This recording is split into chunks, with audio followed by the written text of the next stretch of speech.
వి gold trusted gold buyers. మీరు తాకట్టు పెట్టిన బంగారాన్ని విడిపించి ఈ రోజు ఉన్న మార్కెట్ ధరకు కొనబడును.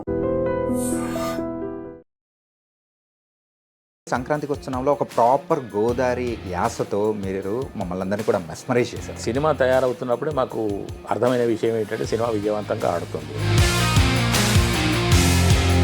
ఎక్కడ మొదలైంది మూవీస్ మీద ఈ యొక్క ఇంట్రెస్ట్? మా ప్రాంతంలో కానీ మా యొక్క వంశంలో కానీ కళ్ళు కులవృత్తిని చేసుకొని జీవించిన వాళ్ళే తప్ప ఫస్ట్ టైం మీరు ఆ తెరపైన మిమ్మల్ని మీరు చూసుకున్నప్పుడు మీకు వచ్చిన ఆ ఒక ఎక్స్ప్రెషన్ కానీ లేకపోతే ఆ అనుభూతి ఏంటి సార్? అది మొట్టమొదటిసారి నేను ముఖానికి రంగు వేసుకునేది 1967 ఆర్ 68లో. ఓకే, నేను 8th ఆర్ 9th క్లాస్లో ఉన్నప్పుడు. మీరు కొంచెం కాలేజ్ డేస్ ఆ టైంకి వచ్చిన టైంలో సిద్దిపేటలో బాలాజీ థియేటర్ అనేది ఉంటే ఎన్టీఆర్ గారు అంటే వస్తున్నారు అనేటప్పటికీ ఆయనను పర్టికులర్గా వస్తున్నారు కాదు, ఎన్టీఆర్ మేము రప్పించారా?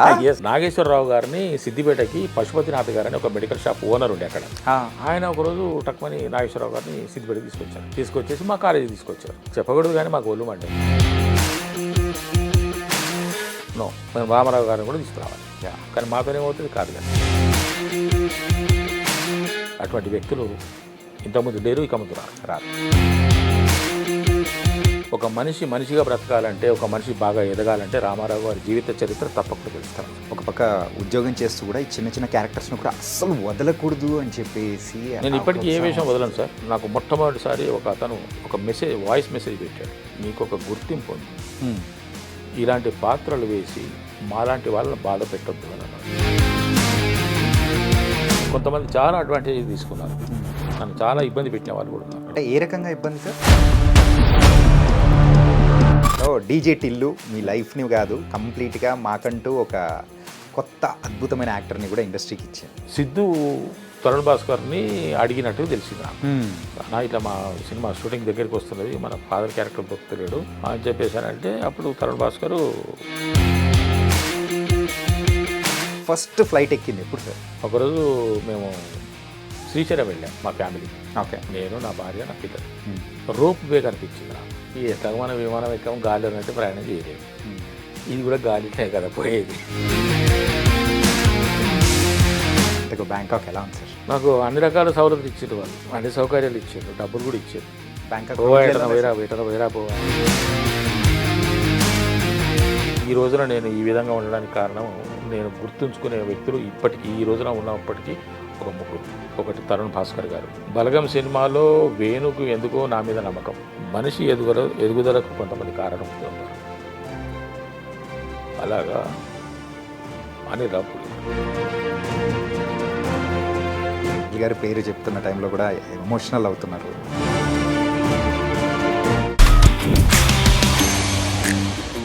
డీజే టిల్లులో ఫాదర్గా, సంక్రాంతికి వస్తున్నాంలో పెద్దరాజుగా, మరి శివరపల్లిలో కూడా పెద్ద సర్పంచ్లా, ఇలా క్యారెక్టర్లు చెప్పుకుంటూ పోతే ఎన్నో అద్భుతమైన క్యారెక్టర్లు కూడా చేస్తూ మనందరినీ బాగా ఎంటర్టైన్ చేస్తున్న మురళీధర్ గౌడ్ గారు. మరి మురళీధర్ గౌడ్ గారు మరి అయితే ఇది విద్యుత్ శాఖలో మరి ఉద్యోగం తర్వాతే ఆయన మరి ఇండస్ట్రీలోకి వచ్చారని చెప్పేసి కొన్ని ఇంటర్వ్యూస్లో చూసాం. కాకపోతే దానికంటే ముందు చాలా సినిమాలు చేశారు, సీరియల్ చేశారు. ఇలా బోల్డ్ అన్ని ఆసక్తికరమైన సంఘటనలు అనేది కూడా మరి తెలుసుకోవాలని ఉందా? మరి అయితే లేట్ ఎందుకు, ఇప్పుడు మనతో పాటు కూడా మరి సంక్రాంతికి వస్తున్నాంలో కూడా మరి పెద్దరాజు గారికి కూడా ఒక అసలు పేరు అనేది ఉంటుంది కదా. మరి అయితే ఇంకా బోల్డ్ అన్ని సంగతులు అనేది కూడా మరి మురళి గారితోనే అడిగి తెలుసుకుందాం. సార్ నమస్తే. సార్ నమస్తే వంశీ గారు. సార్ అదేంటి సార్, నా పేరు చాణక్య సార్. వంశీ చాణక్య అని విన్నాను. వంశీ చాణక్య అని విన్నాను, కాదా చాణక్య? ఓన్లీ జస్ట్ చాణక్యనే సార్. ఓకే, కొత్తగా నామకరణం చేస్తున్నట్టు అనిపిస్తుంది నాకైతే. ఎందుకో మరి అట్లా అనిపించింది నాకు. సింపుల్గా చాణక్య కూడా ఆంటోనీ కంటే దేంతోనికి అన్నట్టు నాకు కూడా ఏదైనా అంటారేమో అనుకున్నా. చాణక్య. సార్ మీరు కనిపించారంటే స్క్రీన్ మీద నవ్వులు పువ్వులు అవుతున్నాయి. అండ్ అరే మురళి గారు కనిపించారంటే ప్రేక్షకులు కూడా అరే ఏదో మనల్ని సర్ప్రైజ్ చేసే క్యారెక్టర్ అని చెప్పేసి అందరు కూడా చాలా రిసీవ్ చేసుకుంటున్నారు. ఫస్ట్ అయితే రీసెంట్గా కంగ్రాచులేషన్స్ కూడా చెప్పుకోవాలి sir. Thank you very much. సంక్రాంతికి వస్తున్నామని వచ్చి అందులో పెద్దరాజు గారు వచ్చి అండ్ ఎంత బాగా నవ్విచ్చారు. నా పేరు త్రిబుల్ ఆర్. దాంట్లో ట్రిపుల్ ఆర్ ఏంటి సార్? సంక్రాంతికి వస్తున్నాం సినిమాలో వెంకటేష్ గారి పేరేమో వైడి రాజు, యాదగిరి దామోదర్ రాజు, సీతరాజు. ఆయన అబ్బాయి పేరు బుల్లిరాజు. నా పేరు రొయ్యల రామరాజు. ఎక్కడ రాదు ప్రస్తావన, ఓకే. ప్రస్తావన ఎక్కడ రాదు, కానీ నా పేరు యాక్చువల్గా ఆ క్యారెక్టర్ పేరు రొయ్యల రామరాజు త్రిబుల్ ఓకే. కానీ ఇప్పటివరకు మీరు చేసిన అన్ని మూవీస్లలో కూడా ఒక తెలంగాణ యాసతో తెలంగాణ బ్యాక్డ్రాప్లో ఉన్న మూవీస్ కానీ, నార్మల్ మూవీస్లో కానీ, భగవంత్ కేసరి ఇట్లా అన్నీ చేశారు. కాకపోతే సంక్రాంతికి వస్తున్నాంలో ఒక ప్రాపర్ గోదావరి యాసతో మీరు మమ్మల్ని అందరినీ కూడా మెస్మరైజ్ చేశారు sir. Thank you. So proper Telugu అంటే ఆ తెలుగు మాట్లాడడానికి కొంచెం ఏమైనా కష్టపడ్డారా? డెఫినెట్గా సార్, ఎందుకంటే తెలంగాణలో పుట్టి పెరిగిన నేను తెలంగాణ యాస అంటే నాకు కరతరామలకం అంటారు కదా, అలవకగా మాట్లాడగలను, చెప్పేయగలను. నాకు డైలాగులు కూడా పెద్దగా నోట్ చేసుకోవాల్సినంత అవసరం ఉండదు. తెలంగాణ స్లాంగ్లో చెప్పాల్సిన డైలాగులు సీన్ పేపర్ ఒకసారి చూసుకుంటే కంటెంట్ తెలుసుకుంటే చాలు అని ఎప్పుడైతే అంటారో డైరెక్టర్ గారికి, మీరు ఏవైనా చెప్పండి సార్, కంటెంట్ మాత్రం ఇది అన్నప్పుడు నేను అరవకు డైలాగులు చెప్పేస్తాను. ఓకే. పైగా నాకు కొంచెం గ్రహణ శక్తి ఎక్కువ కాబట్టి ఆ గ్రాహక శక్తి ఉన్నది నాకు. డైలాగులు బాగా గుర్తుపెట్టుకుంటాను. అంటే కంటెంట్ గుర్తుపెట్టుకుంటే ఆటోమేటిక్గా అవి సెంటెన్స్ ఫ్రేమ్ చేయగలను. నాకు భాష మీద కూడా కొంచెం పట్టున్నది బాగా. తెలుగు భాష చాలా బాగా చక్కగా మాట్లాడగలను. కాబట్టి ఆ విషయం ఏమిటో అర్థం చేసుకొని నేను మాట్లాడగలను. ఈ ఆంధ్ర మన భీమవరం స్లాంగ్ కాడికి వచ్చి దాని దగ్గరికి వచ్చినప్పటికి ఏమైందంటే కొంచెం కష్టపడవలసి వచ్చింది. కష్టపడ్డాను. ఓకే. కష్టపడ్డాను అని అంటే మరీ కష్టమేం పడలేదు. భాష తెలుసు కాబట్టి కొంచెం యాస ఒక్కటే మారుతుంది తప్ప పదము అర్థం ఒకటే కదా. కాబట్టి నాకు పెద్దగా కష్టమేం అనిపించలేదు. ఓకే. పెద్ద కష్టం అనిపించలేదు. భాష మీద పట్టుంది కాబట్టి ఆ యొక్క వస్తువు యొక్క అర్థం నాకు తెలుసు కాబట్టి దాన్ని మనం ఎలా పలుకుతున్నామో ఆ పక్క ఎలా పలుకుతారు, మనం ఏం చేయాలనేది ఒకటి తెలుసుకుంటే, పైగా నాకు ఒక మెంటర్ ఉన్నారు అక్కడ డబ్బింగ్ చెప్పే దగ్గర, పలికించారు. ఓకే. అండ్ ముగ్గురు రాజులు సో హ్యాపీగా సినిమాని మమ్మల్ని అందరినీ కూడా నవ్వుల పూల ఇలా చేశారు. ఒక సంక్రాంతికి వస్తున్నాం అనేటప్పటికీ అది కూడా ఈ సంక్రాంతి చాలా స్పెషల్ అయ్యేలా చేసేసారు. సినిమా తయారవుతున్నప్పుడే మాకు అర్థమైన విషయం ఏంటంటే సినిమా విజయవంతంగా ఆడుతుంది అని. ప్రేక్షకులు ఇంకా కొంచెం చేయి అందించేసి దాన్ని అద్భుతమైన విజయం కిందకి మార్చారు. చాలా సంతోషంగా ఉందండి. ప్రొడ్యూసర్ గారి నుంచి మొదలుకొని ప్రతి వారు, డైరెక్టర్ గారు మహానుభావులు, ఆ డైరెక్టర్ గారు అనిల్ రావుపూడి గారు మూలంగానే నాకు ఆ సినిమాలో క్యారెక్టర్ వచ్చింది. ఎస్. భగవంత్ కేసరి సినిమాలో కూడా వారి ప్రమేయంతో, వారి యొక్క ఔదార్యంతోనే నాకు ఆ విషయం వచ్చింది. కానీ అక్కడ మాత్రం మీ నడివి అనేది కూడా తక్కువ ఉన్నా కానీ ఆ ఉన్న స్పేస్లోనే మీరు బాగా ఎంటర్టైన్ చేశారు. నిడివి తక్కువ చేశారు. భగవంత్ కేసరిలో కూడా పెద్ద క్యారెక్టర్ అది. కానీ ఇందులో దీంట్లో కంపేర్ చేసుకుంటే దీనికన్నా కొంచెం తక్కువ. కానీ అది కూడా ఒక పెద్ద నటుడితో, పెద్ద హీరో గారితోనే వేషము. దీంట్లో కూడా పెద్ద హీరో గారితో వేషము. ఆ విధంగా నా ప్రయాణం కొంత విజయవంతంగానే సాగుతుంది. ఓకే సార్, మీ లైఫ్ని మార్చేసిన సినిమా ఏదైనా ఉందంటే అది DJ Tillu. Yes. Before DJ Tillu, after DJ Tillu. యూజువల్గా మీ గురించి వేరే సీనియర్ యాక్టర్స్ ఎవరినన్నా కానీ ఇంటర్వ్యూ చేసేటప్పుడు మేము అనుకుంటూ ఉంటాం అనమాట. మురళీధర్ గౌడ్ గారు, సో ఆయన రిటైర్మెంట్ అయిన తర్వాత మూవీస్లోకి వచ్చారు. సో ఆయన చేస్తున్న క్యారెక్టర్స్ కానీ ఇప్పుడంతా అట్లనే. కానీ మీరు ఆల్రెడీ మూవీస్ మీద ఉన్న ఒక ఇంట్రెస్ట్ కానీ ఎక్కడా వదలకోకుండా మీరు ఉద్యోగ ధర్మాన్ని చేస్తూ, ఇంకో పక్క సీరియల్స్ చిన్న చిన్న క్యారెక్టర్స్ అయినా కానీ చేస్తూ ఈ ప్రయాణం అనేది కూడా ఒకసారి అంటే తెలుసుకుంటూ ఉంటే చాలా ఇన్స్పైరింగ్ అనిపించింది సార్. అసలు ఎక్కడ మొదలైంది మూవీస్ మీద ఈ యొక్క ఇంట్రెస్ట్? నాకు ఇంతకుముందే చాలాసార్లు చెప్పినట్టుగా, కొన్ని సందర్భాల్లో ప్రస్తావించినట్టుగా, నాకు పుట్టుకతోనే ఈ ఆలోచన ఉందండి. నాకు ఊహ తెలుస్తున్న కొద్దీ, నేను పెరుగుతున్న కొద్దీ నేను ఒక సినిమా నటుడిని అవ్వాలని కాదు, నేను సినిమా నటుడిని అనే ఫీలింగ్ ఉన్నది నాకు. అది నా భావన. ఓకే. ఇది వేరే అర్థాలు కాదు దీంట్లో. నేను ఒక సినిమా నటుడిని, మరి ఏంటి సినిమాలు జరుగుతున్నాయి, మరి నేను ఇంకెప్పుడు సినిమాల్లోకి వెళ్తాను, నా కార్యక్రమాలు ఎప్పుడు జరుగుతాయి అనేటువంటి ఆలోచన ఉండేదండి. అది ఎలా వచ్చిందో నాకు తెలియదు. By the grace of God మా తల్లిదండ్రులకి, నా పూర్వీకులకు అందరికీ కూడా సదా స్మరామి. ఓకే. అయితే నాకు ఊహ తెలిసినప్పటి నుంచే నేను సినిమా నటుడిని అనేటువంటి భావన నాలో ఉన్నది. అది పెరుగుతూ వచ్చింది. కాకపోతే మా ప్రాంతంలో కానీ, మా యొక్క వంశంలో కానీ ఎవరు సినిమాలకు చెందిన వాళ్ళు లేరు కాబట్టి, సినిమాలకే కాకుండా కనీసం ఒక కళాకారుడిగా కూడా ఏ రంగంలో కూడా ఉన్నవాళ్ళు కారు కాబట్టి, అంతా మా కులవృత్తి, మేము గౌడ్స్, కులవృత్తిని చేసుకొని జీవించిన వాళ్ళే తప్ప అసలు ఈ సాంస్కృతిక కార్యక్రమాల వైపు ఎవరు లేరు. ఓకే. కాబట్టి అది దైవదత్తమైనటువంటి ఒక వరం నాకు భగవంతుడు అనుగ్రహించారు, అమ్మవారు అనుగ్రహించారు, కళామ తల్లి నన్ను 60 సంవత్సరాల తర్వాత నన్ను పర్లేదు ఎత్తుకుంది. ఓకే.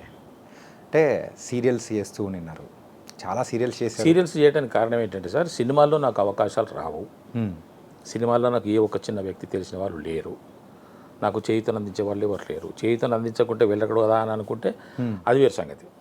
ఆ ప్రయత్నాలు అనేటివి ఉంటాయి. కాకపోతే నేను ఎవరి అండదండనో ఉంటే వెళ్ళటం వేరు.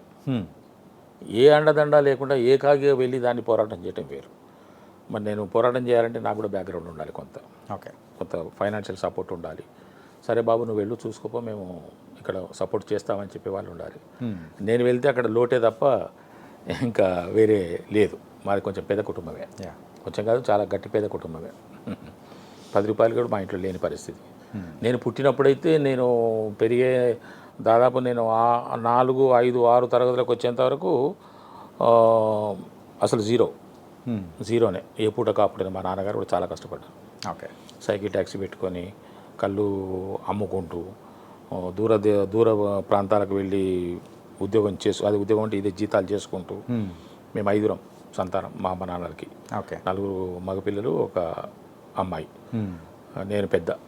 నా తర్వాత మా ఇంకో తమ్ముడు, ఆ తర్వాత మా చెల్లెలు, ఆ తర్వాత ఇంకో 2 తమ్ముళ్ళు. ఓకే. దురదృష్టవశాత్తు సంక్రాంతికి వస్తున్నాం, సినిమా చేస్తున్నాం. అప్పుడే మేము పొల్లాచిలో ఉన్నాము. మా 3వ తమ్ముడు చనిపోయాడు. ఆయన హెడ్ మాస్టర్ ఉండే, గవర్నమెంట్ టీచర్గా చేసి హెడ్ మాస్టర్గా ఉండే. 23 ఆగస్టు నాడు చనిపోయాడు ఆయన. మేము మొత్తం 5. కానీ సార్ ఇంట్లో అందరూ కూడా సో మంచి ఎడ్యుకేటెడ్గా అయినా సార్, అంటే ఆ కష్టాలని కూడా చూసి మా నాన్నగారు మాత్రం చదువు విషయంలో ఎక్కడ కాంప్రమైజ్ కాలేదు. ఆయన ఎంత కష్టపడ్డా, ఎంత ఇబ్బంది పడ్డా. ఎందుకు సార్, నేను డిగ్రీ చదువుతున్న రోజుల్లో మా నాన్నగారి కాళ్ళకి చెప్పులు లేవు. ఓకే. స్లిప్పర్స్ కూడా లేవు. 5 రూపాయల స్లిప్పర్స్ అప్పుడు 74లో. 1974లో నా గ్రాడ్యుయేషన్ అయిపోయింది. 72, 73, 74 సిద్దిపేటలో చదువుకున్నాను, గవర్నమెంట్ డిగ్రీ కాలేజ్ సిద్దిపేట. 1972, 73, 74లో నేను గ్రాడ్యుయేషన్ చేస్తున్నప్పుడు ఆయన కాళ్ళకి చెప్పులు లేవు. ఒకరోజు నేను ఆయన నాందేడ్లో పనిచేసేవారు. ఓకే. జీతం చేసేవారు. ఒకసారి నేను నాందేడ్ వెళ్తాను, బస్ టైం అయిపోతుంది అని అంటే సైకిల్ మీద నన్ను కూర్చోబెట్టుకొని డిగ్రీ చేస్తున్నప్పటికీ ఆయనే దొక్కాడు. సైకిల్ మీద నన్ను కూర్చోబెట్టుకుని ఆయనే దొక్కాడు. నేను దొక్కాలి, సైకిల్ మీద కూర్చోబెట్టుకుని నేను దొక్కాలి. కూర్చోముందర అని చెప్పి నన్ను కూర్చోబెట్టుకొని సైకిల్. మరి ఆయన నేను చూడాలనే, ఆయన అవస్థని గమనించి నేను మంచి దారిలో ఉండాలనే కారణం తెలియదు. కాకపోతే నేను ఆయన గమనించాను. ఓకే. అలాగా మాది కొంచెం పేద కుటుంబమే. కాకపోతే మా నాన్నగారు ఎక్కడ కాంప్రమైజ్ కాలేదు. అందరికీ మంచి చదువులు ఇప్పించాడు. మా చనిపోయిన తమ్ముడు గ్రాడ్యుయేటు, మా 4th వన్ పోస్ట్ గ్రాడ్యుయేటు, నేను గ్రాడ్యుయేట్ని. మా 2వ తమ్ముడు ఇంటర్మీడియట్ పాస్ అయ్యాడు. ఆయన బీఈడి కాలేజ్ ఒకటి పెట్టుకొని బాగానే రన్ చేశారు సంగారెడ్డిలో. మిలీనియం బీఈడి కాలేజ్ అని పెట్టారు, ఇప్పుడు లేదు. ఆయన మంచి వ్యాపారంలో ఉన్నారు. సార్ యూజువల్గా మీ లైఫ్లో సో ఎప్పుడైనా కానీ ఆ సినిమా మీద పిచ్ అనేది కూడా ఒకటి ఉన్నప్పుడు, సో ఉద్యోగం అనేది కూడా ఒక వ్యామోహం ఉన్నది. నాకు పిచ్చి లేదు, వ్యామోహం. Okay, correction. కోరిక ఉంది, నటుడు కోరిక ఉంది. పిచ్చి ఉన్నట్టు నేను వచ్చేవాడిని, అన్నీ దులిపేసుకొని నేను పిచ్చి అని చెప్పేసి అని వచ్చి ఉండేవాడిని. నటుడిని కదా, నేను నటుడు అవుదామని చెప్పేసి అనుకోండి. నేను నటుడిని కాబట్టి, ఇది ఒకటి ఉందండి అండర్లైన్ చేసుకోవాల్సిన విషయం. నేను నటుడిని కాబట్టి నాకు తొందర లేదు, నేను ఎప్పటికైనా రాణించగలను. మనకు కావాల్సింది ఏంది, నటుడు కావటమే కదా. ఒక చిన్న పాత్ర ఇచ్చేసి చేస్తే అది నటనే, మనం నటుడే కాబట్టి తొందర లేదు. మనం ఎప్పుడైనా వెళ్ళొచ్చు, చేయొచ్చు. కాకపోతే ఇంకెప్పుడు వెళ్తామని ఒకటి లోపల కొంచెం బెరుకుంటేది. వెళ్ళిపోవాలి, తొందరగా వెళ్ళిపోవాలి. నాకు కాన్ఫిడెన్స్ అండి, 100% నాకు కాన్ఫిడెన్స్ ఉన్నది. నేను డెఫినెట్గా ఒక మంచి నటుడుగా అంటే ఇదంతా నా అభిప్రాయమే. ఇది దాన్ని ఏమంటే ఓవర్ కాన్ఫిడెన్స్ కూడా కాదు, డెఫినెట్లీ కాన్ఫిడెన్స్. నా ఆత్మవిశ్వాసం నాకున్నది, దాన్ని చెప్పుకోవచ్చు. నేను ఒక నటుడిని, డెఫినెట్గా నేను ఒక నటుడిగా రాణిస్తాను అనేటువంటి నమ్మకము, ఆత్మవిశ్వాసం నా లోపల ఉన్నది. కాబట్టి ఎప్పటికైనా నేను వెళ్తాను, సాధిస్తాను, తెర మీద నేను కనపడతాను అనేటువంటి నమ్మకము, ఒక భరోసా నాకు నేనే కలిగించుకున్నాను. అది నాకున్నది. సార్ ఈ సందర్భం వచ్చింది కాబట్టి ఒకటి అడుగుతా సార్, ఫస్ట్ టైం మీరు ఆ తెరపైన మిమ్మల్ని మీరు చూసుకున్నప్పుడు మీకు వచ్చిన ఆ ఒక ఎక్స్ప్రెషన్ కానీ లేకపోతే ఆ అనుభూతి ఏంటి సార్? అది మీరు నమ్ముతారో నమ్మరు, నాకు అది చాలా క్యాజువల్గా అనిపించింది. క్యాజువల్గా రియల్లీ అనిపించింది అంతే. ఇది ఏ మూవీ టైంలో అది అనిపించింది? ప్రకాష్ రాజ్ గారితో నేను. అయితే ఏమైంది సార్, ఈ కొంచెం బ్యాక్ వెళ్ళాల్సి వస్తుంది, ఖచ్చితంగా ఇక్కడ దగ్గర రావాలంటే కొంచెం బ్యాక్ వెళ్ళాల్సి వస్తుంది. మొట్టమొదటిసారి నేను ముఖానికి రంగు వేసుకునేది 1967 ఆర్ 68లో. ఓకే.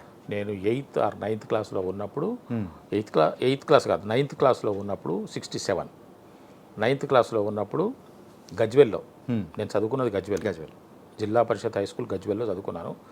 8, 9, 10 and HSC. మాది హెచ్ఎస్సి లాస్ట్ బ్యాచ్. ఆ తర్వాత నుంచి లేదు.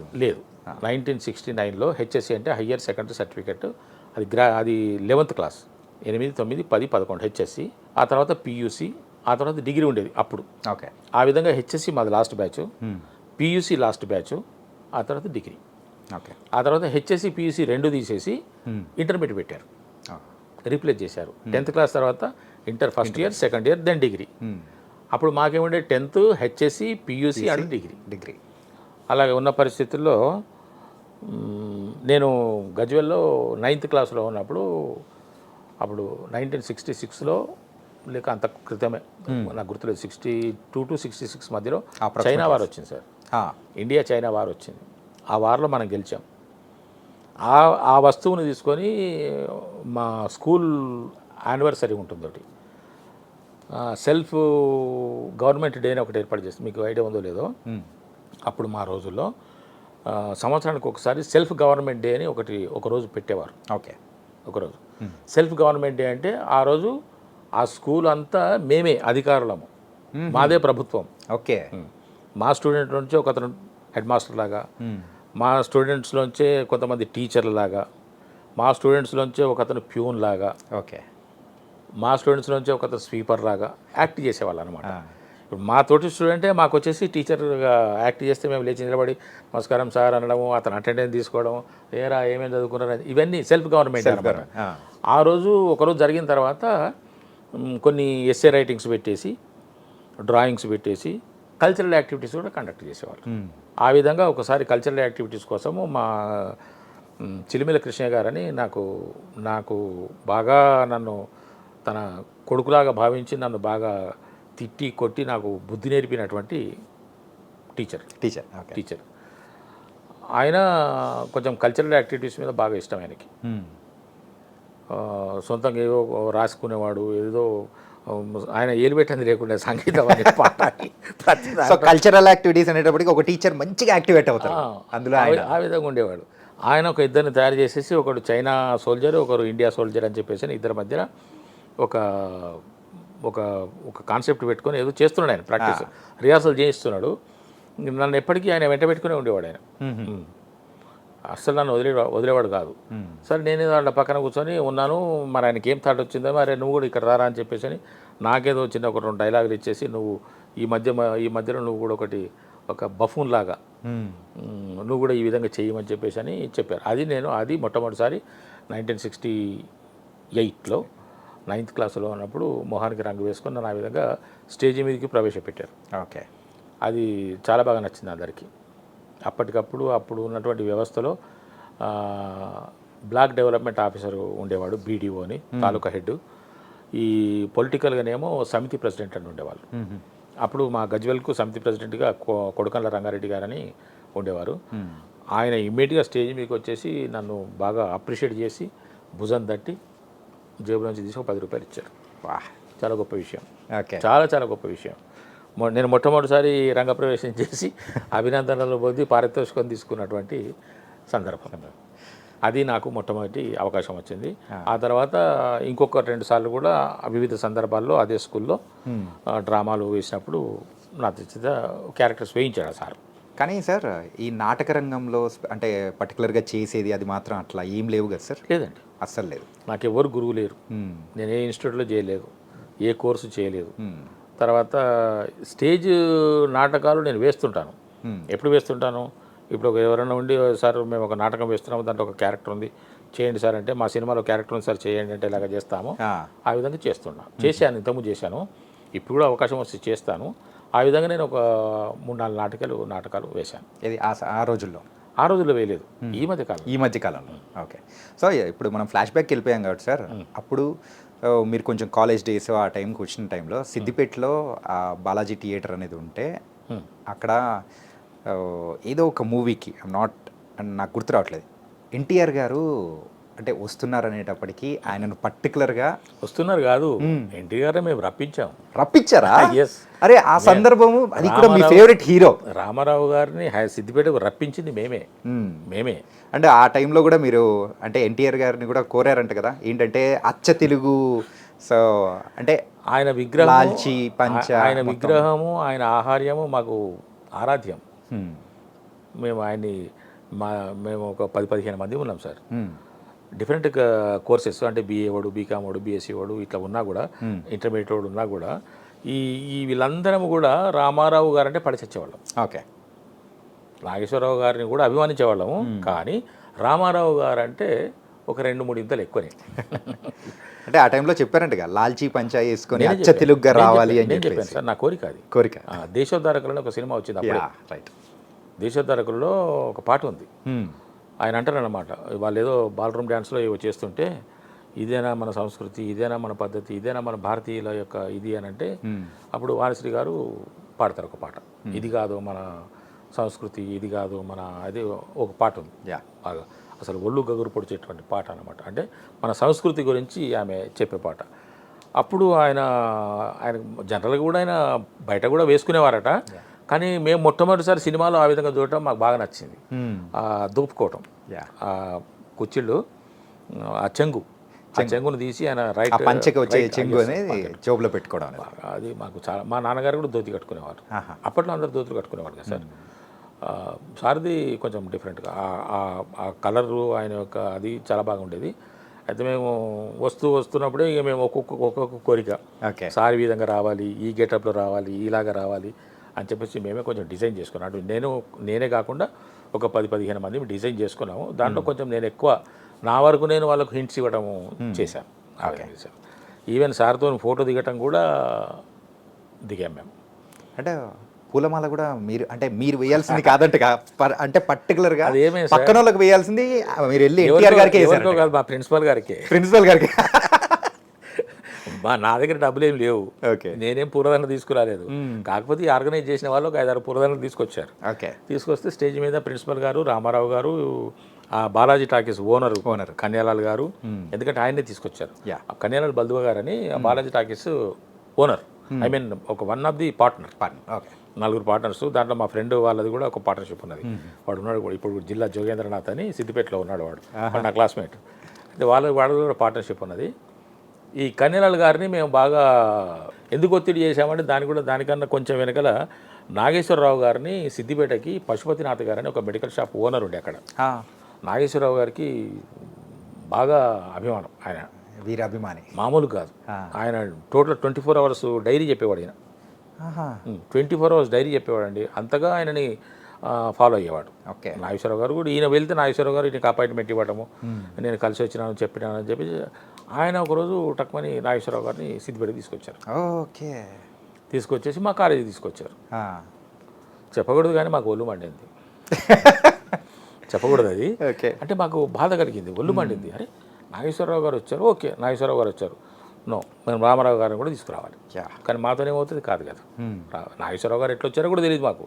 పశుపతినాథ్ తీసుకొచ్చాడు, కానీ ఆయనకున్న రూట్ వేరు, ఆయనకున్నటువంటి పరిచయాలు వేరు. మరి మా పరిస్థితి ఏంటి అని అనుకుంటే అప్పుడు థాట్ వచ్చింది, సినిమా టాకీస్ కాబట్టి, సినిమా వాళ్ళు కాబట్టి మేము అప్పుడు హనుమాన్ వ్యాయామశాలను పెట్టాం సిద్దిపేటలో. దానికి ఎందుకో ఈ కన్యలాల్ బల్దువా గారినే ఉండండి, ఎందుకైనా మంచిది, పెద్ద మనిషి, ఎప్పుడైనా ఏదో రాల్చుకోవచ్చు అని చెప్పేసి అతన్ని అదేది మన గౌరవ ప్రెసిడెంట్గా పెట్టాం. ఉంటుంది కదా ఒకటి గౌరవ ప్రెసిడెంట్ అని పెట్టేసి దాన్ని సాగు చేసుకుని బాలాజీ టాకీస్ కూడా అప్పుడప్పుడు పోయేవాళ్ళం ఫ్రీగా. మరి మేము ఒకరా ఇద్దరమా 7-8 మంది ఉంటుంటామండి. ఎప్పుడు 24 అవర్స్లో మేము ఒక 7-8 మందిమి ఫ్రెండ్స్మి. లిటరల్గా 24 అవర్స్లో ఒక 4 అవర్స్ మాత్రమే మేము విడిపోయి ఉండేవాళ్ళం. మిగతా 20 గంటలు కలిసే ఉండేవాళ్ళం. ఆ 4 గంటలు కూడా ఇంటికి వెళ్ళి రాత్రి కూడా కలిసే ఉండేవాళ్ళం. ఒక రూమ్ తీసుకొని ఉండేవాళ్ళం మేము. ఆ రూమ్లోనే పడుకుంటున్నాం అందరం. పొద్దున ఇంటికి పోవడం, బ్రష్ చేసుకోవడం, స్నానం చేయడం, టిఫిన్ చేసి కాలేజీకి వెళ్ళడం, మళ్ళీ మధ్యాహ్నం వచ్చి మళ్ళీ భోజనం చేసి మళ్ళీ కాలేజీకి వెళ్ళడం, మళ్ళీ రాత్రికి వచ్చి భోజనం చేసి బయటకు వెళ్ళడం. ఇవే ఇంట్లో గడిపే టైం. మిగతా టైం అంతా మేము అందరినీ కలిసి ఉండేవాళ్ళం. డెఫినెట్గా కలిసి ఉండేవాళ్ళం. ఒక్క క్షణం కూడా విడిచిపెట్టి ఉండేవాళ్ళం కాదు. దాంట్లో ఇప్పుడు 2-3 లేరు. మేమంతా థికెస్ట్ ఫ్రెండ్స్.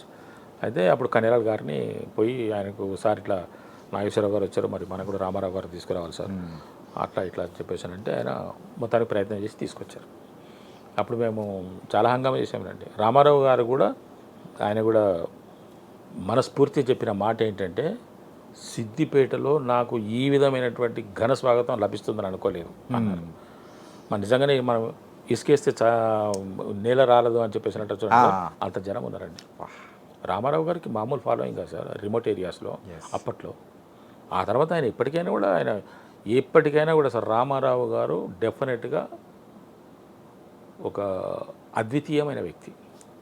నేను రామారావు గారి సందర్భం ప్రస్తావన వచ్చింది కాబట్టి నా మనసులో మాట చెప్తున్నాను సార్. రామారావు గారు నాకు సినిమా నటుడుగానే కాకుండా ఒక వ్యక్తిగా కూడా, ఒక రాజకీయవేత్తగా కూడా నభూతున్న భవిష్యత్తు.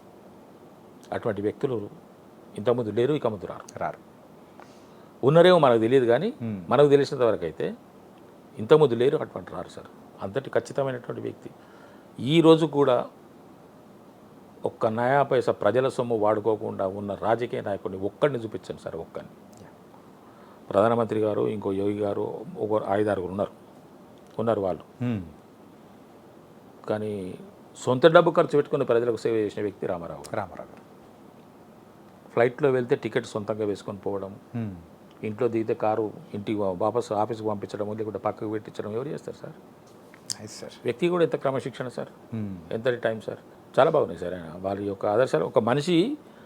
ఒక మనిషి మనిషిగా బ్రతకాలంటే, ఒక మనిషి బాగా ఎదగాలంటే రామారావు గారి జీవిత చరిత్ర తప్పకుండా తెలుసుకోవాలి సార్. ఇది నా అభిప్రాయం. కానీ ఇంకొక విషయం సార్, చాణక్య గారు చెప్పండి సార్. నేను ఏది మాట్లాడినా కూడా నేను ఒక మెజారిటీ పీపుల్ అంటే మహానుభావులు కొంతమంది ఉంటారు, అందరూ అట్లాని కాదు, వేరే విషయం. కానీ నేను ఏదైనా టాపిక్ మాట్లాడుతుంటే కూడా 90% మంది గురించి మాట్లాడతాను. 10% మంది, ఇప్పుడు అందరూ లంచగొండలే అని అనడానికి అంటున్నామంటే 10% ఉంటారు. అందరూ దొంగలంటే 10% నిజాయితీ పరులు ఉంటారు. అటువంటి వాళ్ళని మినహాయించుకొని మనం జనరల్గా ఇప్పుడు ఉన్నటువంటి పరిస్థితుల్లో ఇలాంటి వాళ్ళు ఉన్నారని చెప్పడమే నా ఉద్దేశం. అర్థమైంది సార్. సార్, ఎన్టీఆర్ గారితో తీసుకున్న ఫోటో అనేది ఉందా? ఉంది సార్. మెమరబుల్ కదా? ఉంది. అండ్ ఇంకొక ఆసక్తికరమైన సంఘటన ఏంటంటే, మొత్తం ఒక మీటింగ్ కానీ, సో ఎన్టీఆర్ గారు రావడము అంతా అయిపోయిన తర్వాత మీకు ఫోటో ఇచ్చిన సందర్భం అనేది కూడా ఊరి బయట అనేది ఇచ్చారంట. అవును. ఆయన మా హడావుడు చూసేసి ఆయన మేనేజర్ ఎవరో, మరి ఆయన వెంట ఉన్నది ఎవరో సార్ వెంట, బాబు మీరందరూ ఇక్కడ, మేము హైదరాబాద్ వెళ్ళే దారిలో ఈ సిద్దిపేటకు ఒక 2 కిలోమీటర్ల దూరంలో మీరు ఎక్కడన్నా ఒక రోడ్డు మీద ఆగి ఉండండి, మేము ఇక్కడ నుంచి ఐబీకి వెళ్ళి, అప్పుడు ఇన్స్పెక్షన్ బంగ్లాలో వారికి లంచ్ ఏర్పాటు చేశారు, మేము అక్కడికి వెళ్ళి అక్కడ భోజనం చేసుకొని మేము వస్తాము, మీకు అక్కడ సార్తో ఫోటో తీయిస్తాను, మీరు అక్కడ వెయిట్ చేయండి అని అన్నారు. ఓకే. ఇంకా మేము కాలేజీ నుంచి సారు అటు ఐబీకి లంచ్కి వెళ్ళిన టైంలో మేము వెళ్ళి అక్కడ నిలబడ్డాం సార్ రోడ్డు మీద.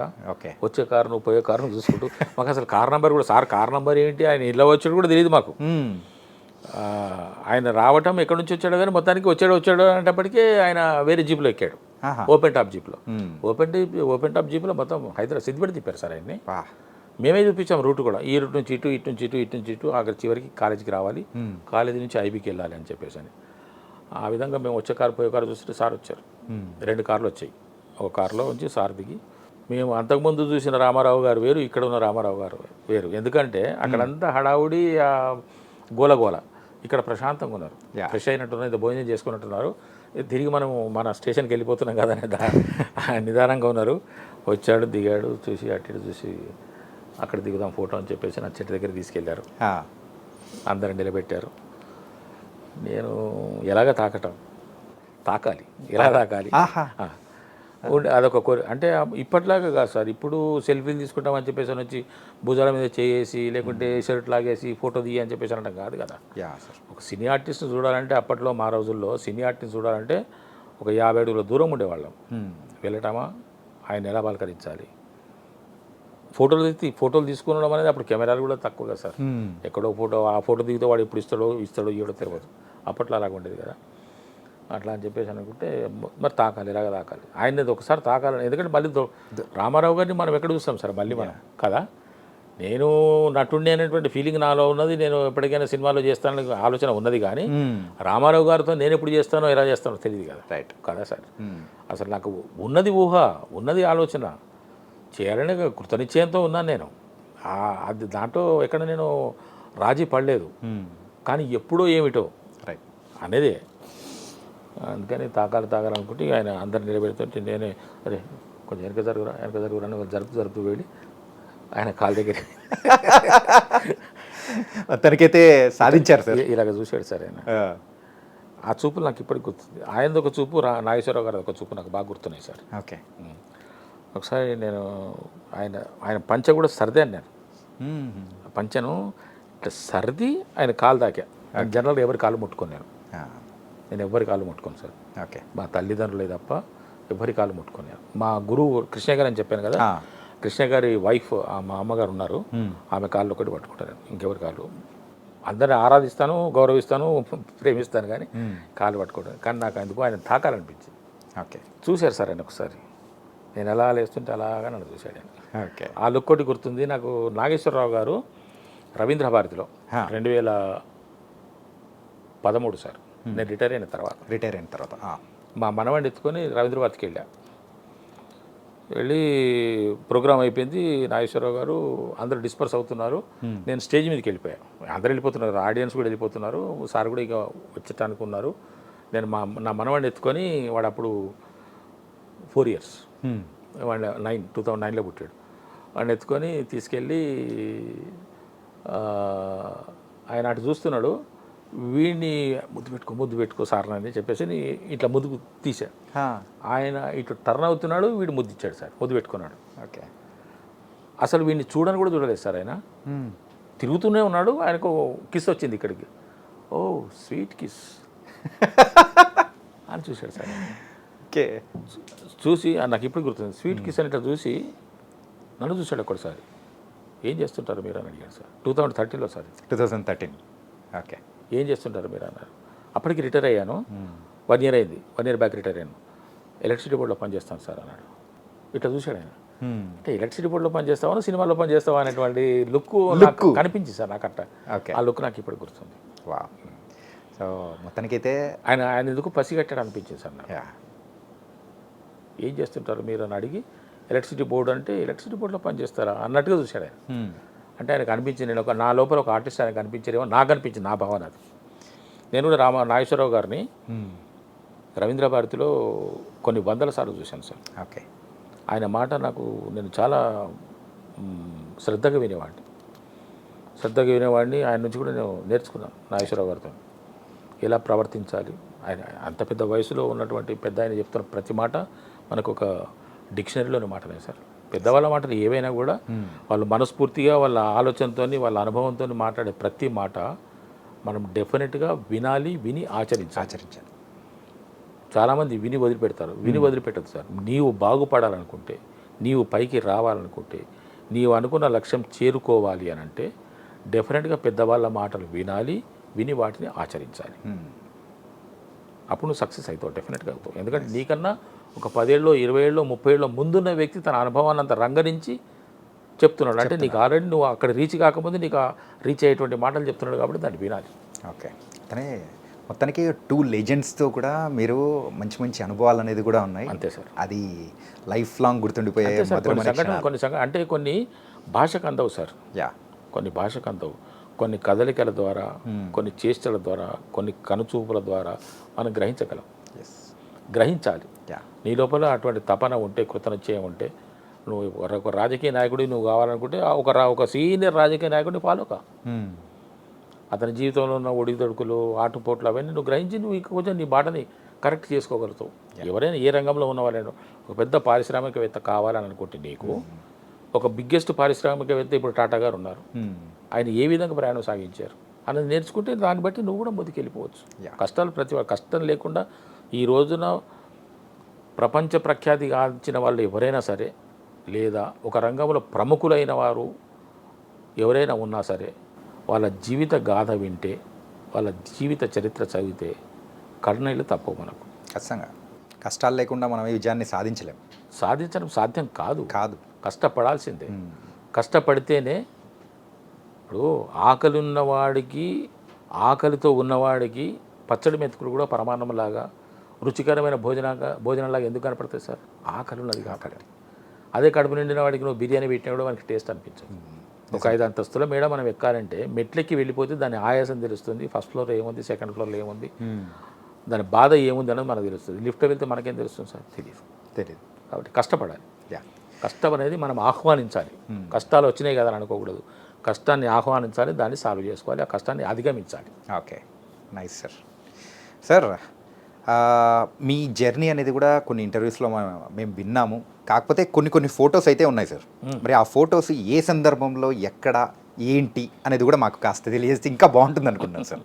ఈ సినిమా పేరు స్వర్ణ సుందరి సార్. స్వర్ణ సుందరి. ఓకే, స్వర్ణ సుందరి. మరి దాంట్లో నేను ఒక మహామంత్రి క్యారెక్టర్. ఆ సినిమా రాలేదు. ఓకే, ఆయన ఎందుకు తీశారో మరి ఏం ఆలోచించి తీశారో తెలియదు కానీ పాపం చాలా కష్టపడ్డాడు ఆయన. నేను వేషాల కోసం వెతుకుంటున్న రోజుల్లో ఒక ఆఫీస్కి వెళ్తే ఆయన నన్ను చూడగానే మీకు నా సినిమాలో క్యారెక్టర్ ఇస్తున్నాను సార్ అన్నాడు. ఓకే, పిలిచాడు, క్యారెక్టర్ ఇచ్చాడు. ఈ గెటప్ డిఫరెంట్ గెటప్ వేశాడు. అదే నాకు ఎంత ఆనందం వేసిందో ఈ గెటప్. నాకు ఈ జానపద గెటప్లన్నా, పౌరాణిక చిత్రాల గెటప్లన్నా నాకు చాలా ఇష్టం. నాకు పౌరాణిక చిత్రాలు, జానపద చిత్రాలు చేయాలని చాలా కోరిక. సార్, ఏ ఇయర్లో సార్ ఇంతకి ఇదే? ఇది నేను రిటైర్ అయిన తర్వాత 2014-13 అయ్యి ఉంటుంది. 2014-13 అంతే. ఓకే. కానీ ఈ గెటప్లో మిమ్మల్ని మేము అసలు మాకు అంటే చాలా మందికి కూడా తెలియదు. అసలు రాలేదు, సినిమా బయటకు రాలేదు. అదే సినిమా రాలేదు కాబట్టి ఎక్కడో పురావస్తు శాఖలో వచ్చి తీసినట్టు తీసాం. బాగానే ఖర్చు పెట్టుకున్నాడు సార్, సినిమా కోసం బాగానే ఖర్చు పెట్టుకున్నాడు. సినిమా ఆల్మోస్ట్ చేశాడు, రెడీ టు రిలీజ్ కూడా అన్నారు కానీ మరి అది పక్కకు పోయింది, డబ్బా. ఓకే సార్, ఇంకొక ఫోటో సార్, ఈ మాంత్రికుడు వేషం సార్. ఇది ఒక సీరియల్లో యాక్చువల్గా వీళ్ళు నన్ను ఒక క్యారెక్టర్ కోసం పిలిచారు సార్. ఓకే, క్యారెక్టర్ కోసం పిలిచారు. ఆ క్యారెక్టర్ చేశాను. 12 గంటలకు 1 గంటకు అయిపోయింది. లంచ్ చేసుకొని వెళ్ళిపోండి సార్ అన్నారు. ఓకే, సరే లంచ్ చేసుకొని వెళ్ళిపోదామని లంచ్ కూర్చున్నాము. ఈ మాంత్రికుడు క్యారెక్టర్ వేయాల్సిన వ్యక్తి రాలంటున్నాడు. ఓకే, వాళ్ళు నాకేం చెప్పినంటే అప్పుడు, సార్ మీకు ఇప్పుడు ఆ మార్వేషన్ క్యారెక్టర్ కూడా ఇప్పుడే చేపిస్తామంటున్నారు, కాబట్టి అది కూడా వేయండి అని చెప్పేసి ఇది నాతోనే నా క్యారెక్టరే మారవేషం అని చెప్పేసి నీ వేషం ఇప్పించారని ఇది వేరు అది వేరు. ఇదేదో సీరియల్ కానీ అది బహుశా ఇది ఆడదే ఆధారం అనుకుంటాను సార్. సీరియల్ ఆడదే ఆధారం అనుకుంటాను. ఓకే, ఈటీవీలో వచ్చే ఆడదే ఆధారం అనుకుంటాను. ఓకే, అండ్ ఇంకొకటి కూడా ఒక జానపద చిత్రం లాంటిదే సార్. అంటే ఆ గెటప్ అలాగే. ఇది నాటకం సార్. నాటకమా సార్ ఇది? ఓకే, నాటకం రవీంద్ర భారతిలో ఒక నాటకం ఆడుతున్న సందర్భంగా నేనే వెళ్ళి అడిగాను వాళ్ళని. ఓకే సార్, నాకు క్యారెక్టర్ ఇవ్వండి సార్ అని అడిగాను. అడిగితే క్యారెక్టర్ అంటే మరి ఒక భటుడు క్యారెక్టర్ ఉన్నది వేస్తావా అని అన్నాడు. వేస్తాను సార్ అన్న. వేస్తాను సార్ అంటే దాంట్లో ఏముండదు, డైలాగులు ఏముండవు, ఒక డైలాగ్ ఉంటుంది. వచ్చి రాజుగారికి ఆ డైలాగ్ చెప్పేసి తిరిగి వెళ్ళిపోవడమే. అయినా చాలా అని చెప్పేసి మనం నాటకం, స్టేజ్ మీద నాటకం ఉండాలి, మనం ఆ నాటకంలో కనపడాలి అని చెప్పేసి చేసిన క్యారెక్టర్. ఇంకోటి హరికథ చెప్పే గెటప్. ఇది హరిదాస్. ఇది సారథి స్టూడియోలో తీసేది సార్. ఇది కూడా ఒక serial Haridas character. Okay sir, సీరియల్స్లో అంటే యూజువల్గా మీ క్యారెక్టర్స్ అన్నీ 1-2 days జస్ట్ అలా వచ్చిపోయే క్యారెక్టర్స్, ఇలా కంటిన్యూ క్యారెక్టర్స్ ఏం చేయలేదు? డేసా జస్ట్ సార్ వన్ సీను. అందుకే 11 గంటలకు 12 గంటలకు లంచ్ అయిపోయాక వెళ్ళిపోవడమే, ఆఫీస్కి వెళ్ళిపోవడం. ఆఫీస్కి వెళ్ళిపోవడము, లేకుంటే ఇంటికి వెళ్ళిపోవడం అంతే. మరి only 1 scene sir, only 1 scene 1 dialogue. ఒక డాక్టర్ ఉన్నాడు, అప్పటికే మన పేషెంట్ పడుకొని పెట్టి ఉంటారు. ఓపెన్ అయ్యేటప్పటికి మనం ఆల్రెడీ స్టెథోస్కోప్ చూసి ఉంటాము. ఏం పర్లేదు, బాగానే ఉన్నాడు, నేను మందు రాసిస్తా, తెప్పించుకోండి వాడండి, మళ్ళీ వస్తా, అంతే, క్లోజ్. కానీ సార్, మీరు ఒక పక్క ఉద్యోగం చేస్తూ కూడా ఈ చిన్న క్యారెక్టర్స్ని కూడా అస్సలు వదలకూడదు అని చెప్పేసి. నేను ఇప్పటికీ ఏ వేషం వదలను సార్, ఇప్పటికీ ఏ వేషం వదలను నేను. ఈ చిన్నదైనా పెద్దదైనా వదలను. ఓకే, వదలను. ఒకసారి వచ్చి అప్రోచ్ అయ్యారంటే వదలను సార్. ఒకవేళ డేట్స్ క్లాష్ అయ్యాయంటే అప్పుడు ఎట్లా చేస్తారు సార్? డేట్స్ క్లాష్ అయినాయంటే దానికి మనం ఏం చేయలేం కదా సార్. మనం ఏం చేయలేం. రిక్వెస్ట్ చేస్తాను, కొత్తగా వచ్చిన వాళ్ళని రిక్వెస్ట్. ఆల్రెడీ నాకు ఆ సినిమా ఉంది సార్, మరి నాకైతే కుదరదు ఆ రోజు. కాబట్టి మనం ఇంకేదైనా వేరే అనుకుందాం అనుకుంటే ఇక వాళ్ళు మాట్లాడుకుంటారు. లేకపోతే మనకు 1 గంట పర్మిషనో 2 గంటల పర్మిషనో లేకుంటే ఇంకెవరైనా మార్చుకోవడం జరుగుతుంది. అంత పెద్ద క్లాష్, నాకు డేట్లు క్లాష్ అయ్యేంతగా ఏమీ ఉండవు. ఇప్పుడు ఉన్నాయి కదా సార్? ఇప్పుడు కూడా మేనేజ్ అవుతుంది సార్, మేనేజ్ అవుతుంది, ఇబ్బంది లేదు. నేను ఇంకొక విషయం, మీకు ముఖ్యమైన విషయం చెప్పాలి. నేను వచ్చిన అవకాశం ఏది వదలను అని అన్నాను కదా. వదలను అని అంటే దాంట్లో నా యొక్క ఈక్వేషన్స్ వేరున్నాయి సార్. నేను అందరిలాగా ఆలోచించాను సార్. ఓకే. నేను ఈ విషయం మీకు కొంచెం ముందుగా కూడా చెప్తున్నా. నేను కొంచెం డిఫరెంట్గానే ఆలోచిస్తాను. ఓకే. నా ధోరణి కొంచెం తేడాగా ఉంటుంది. తేడా ఐ మీన్ కొంచెం వేరేగా ఆలోచిస్తాను నేను.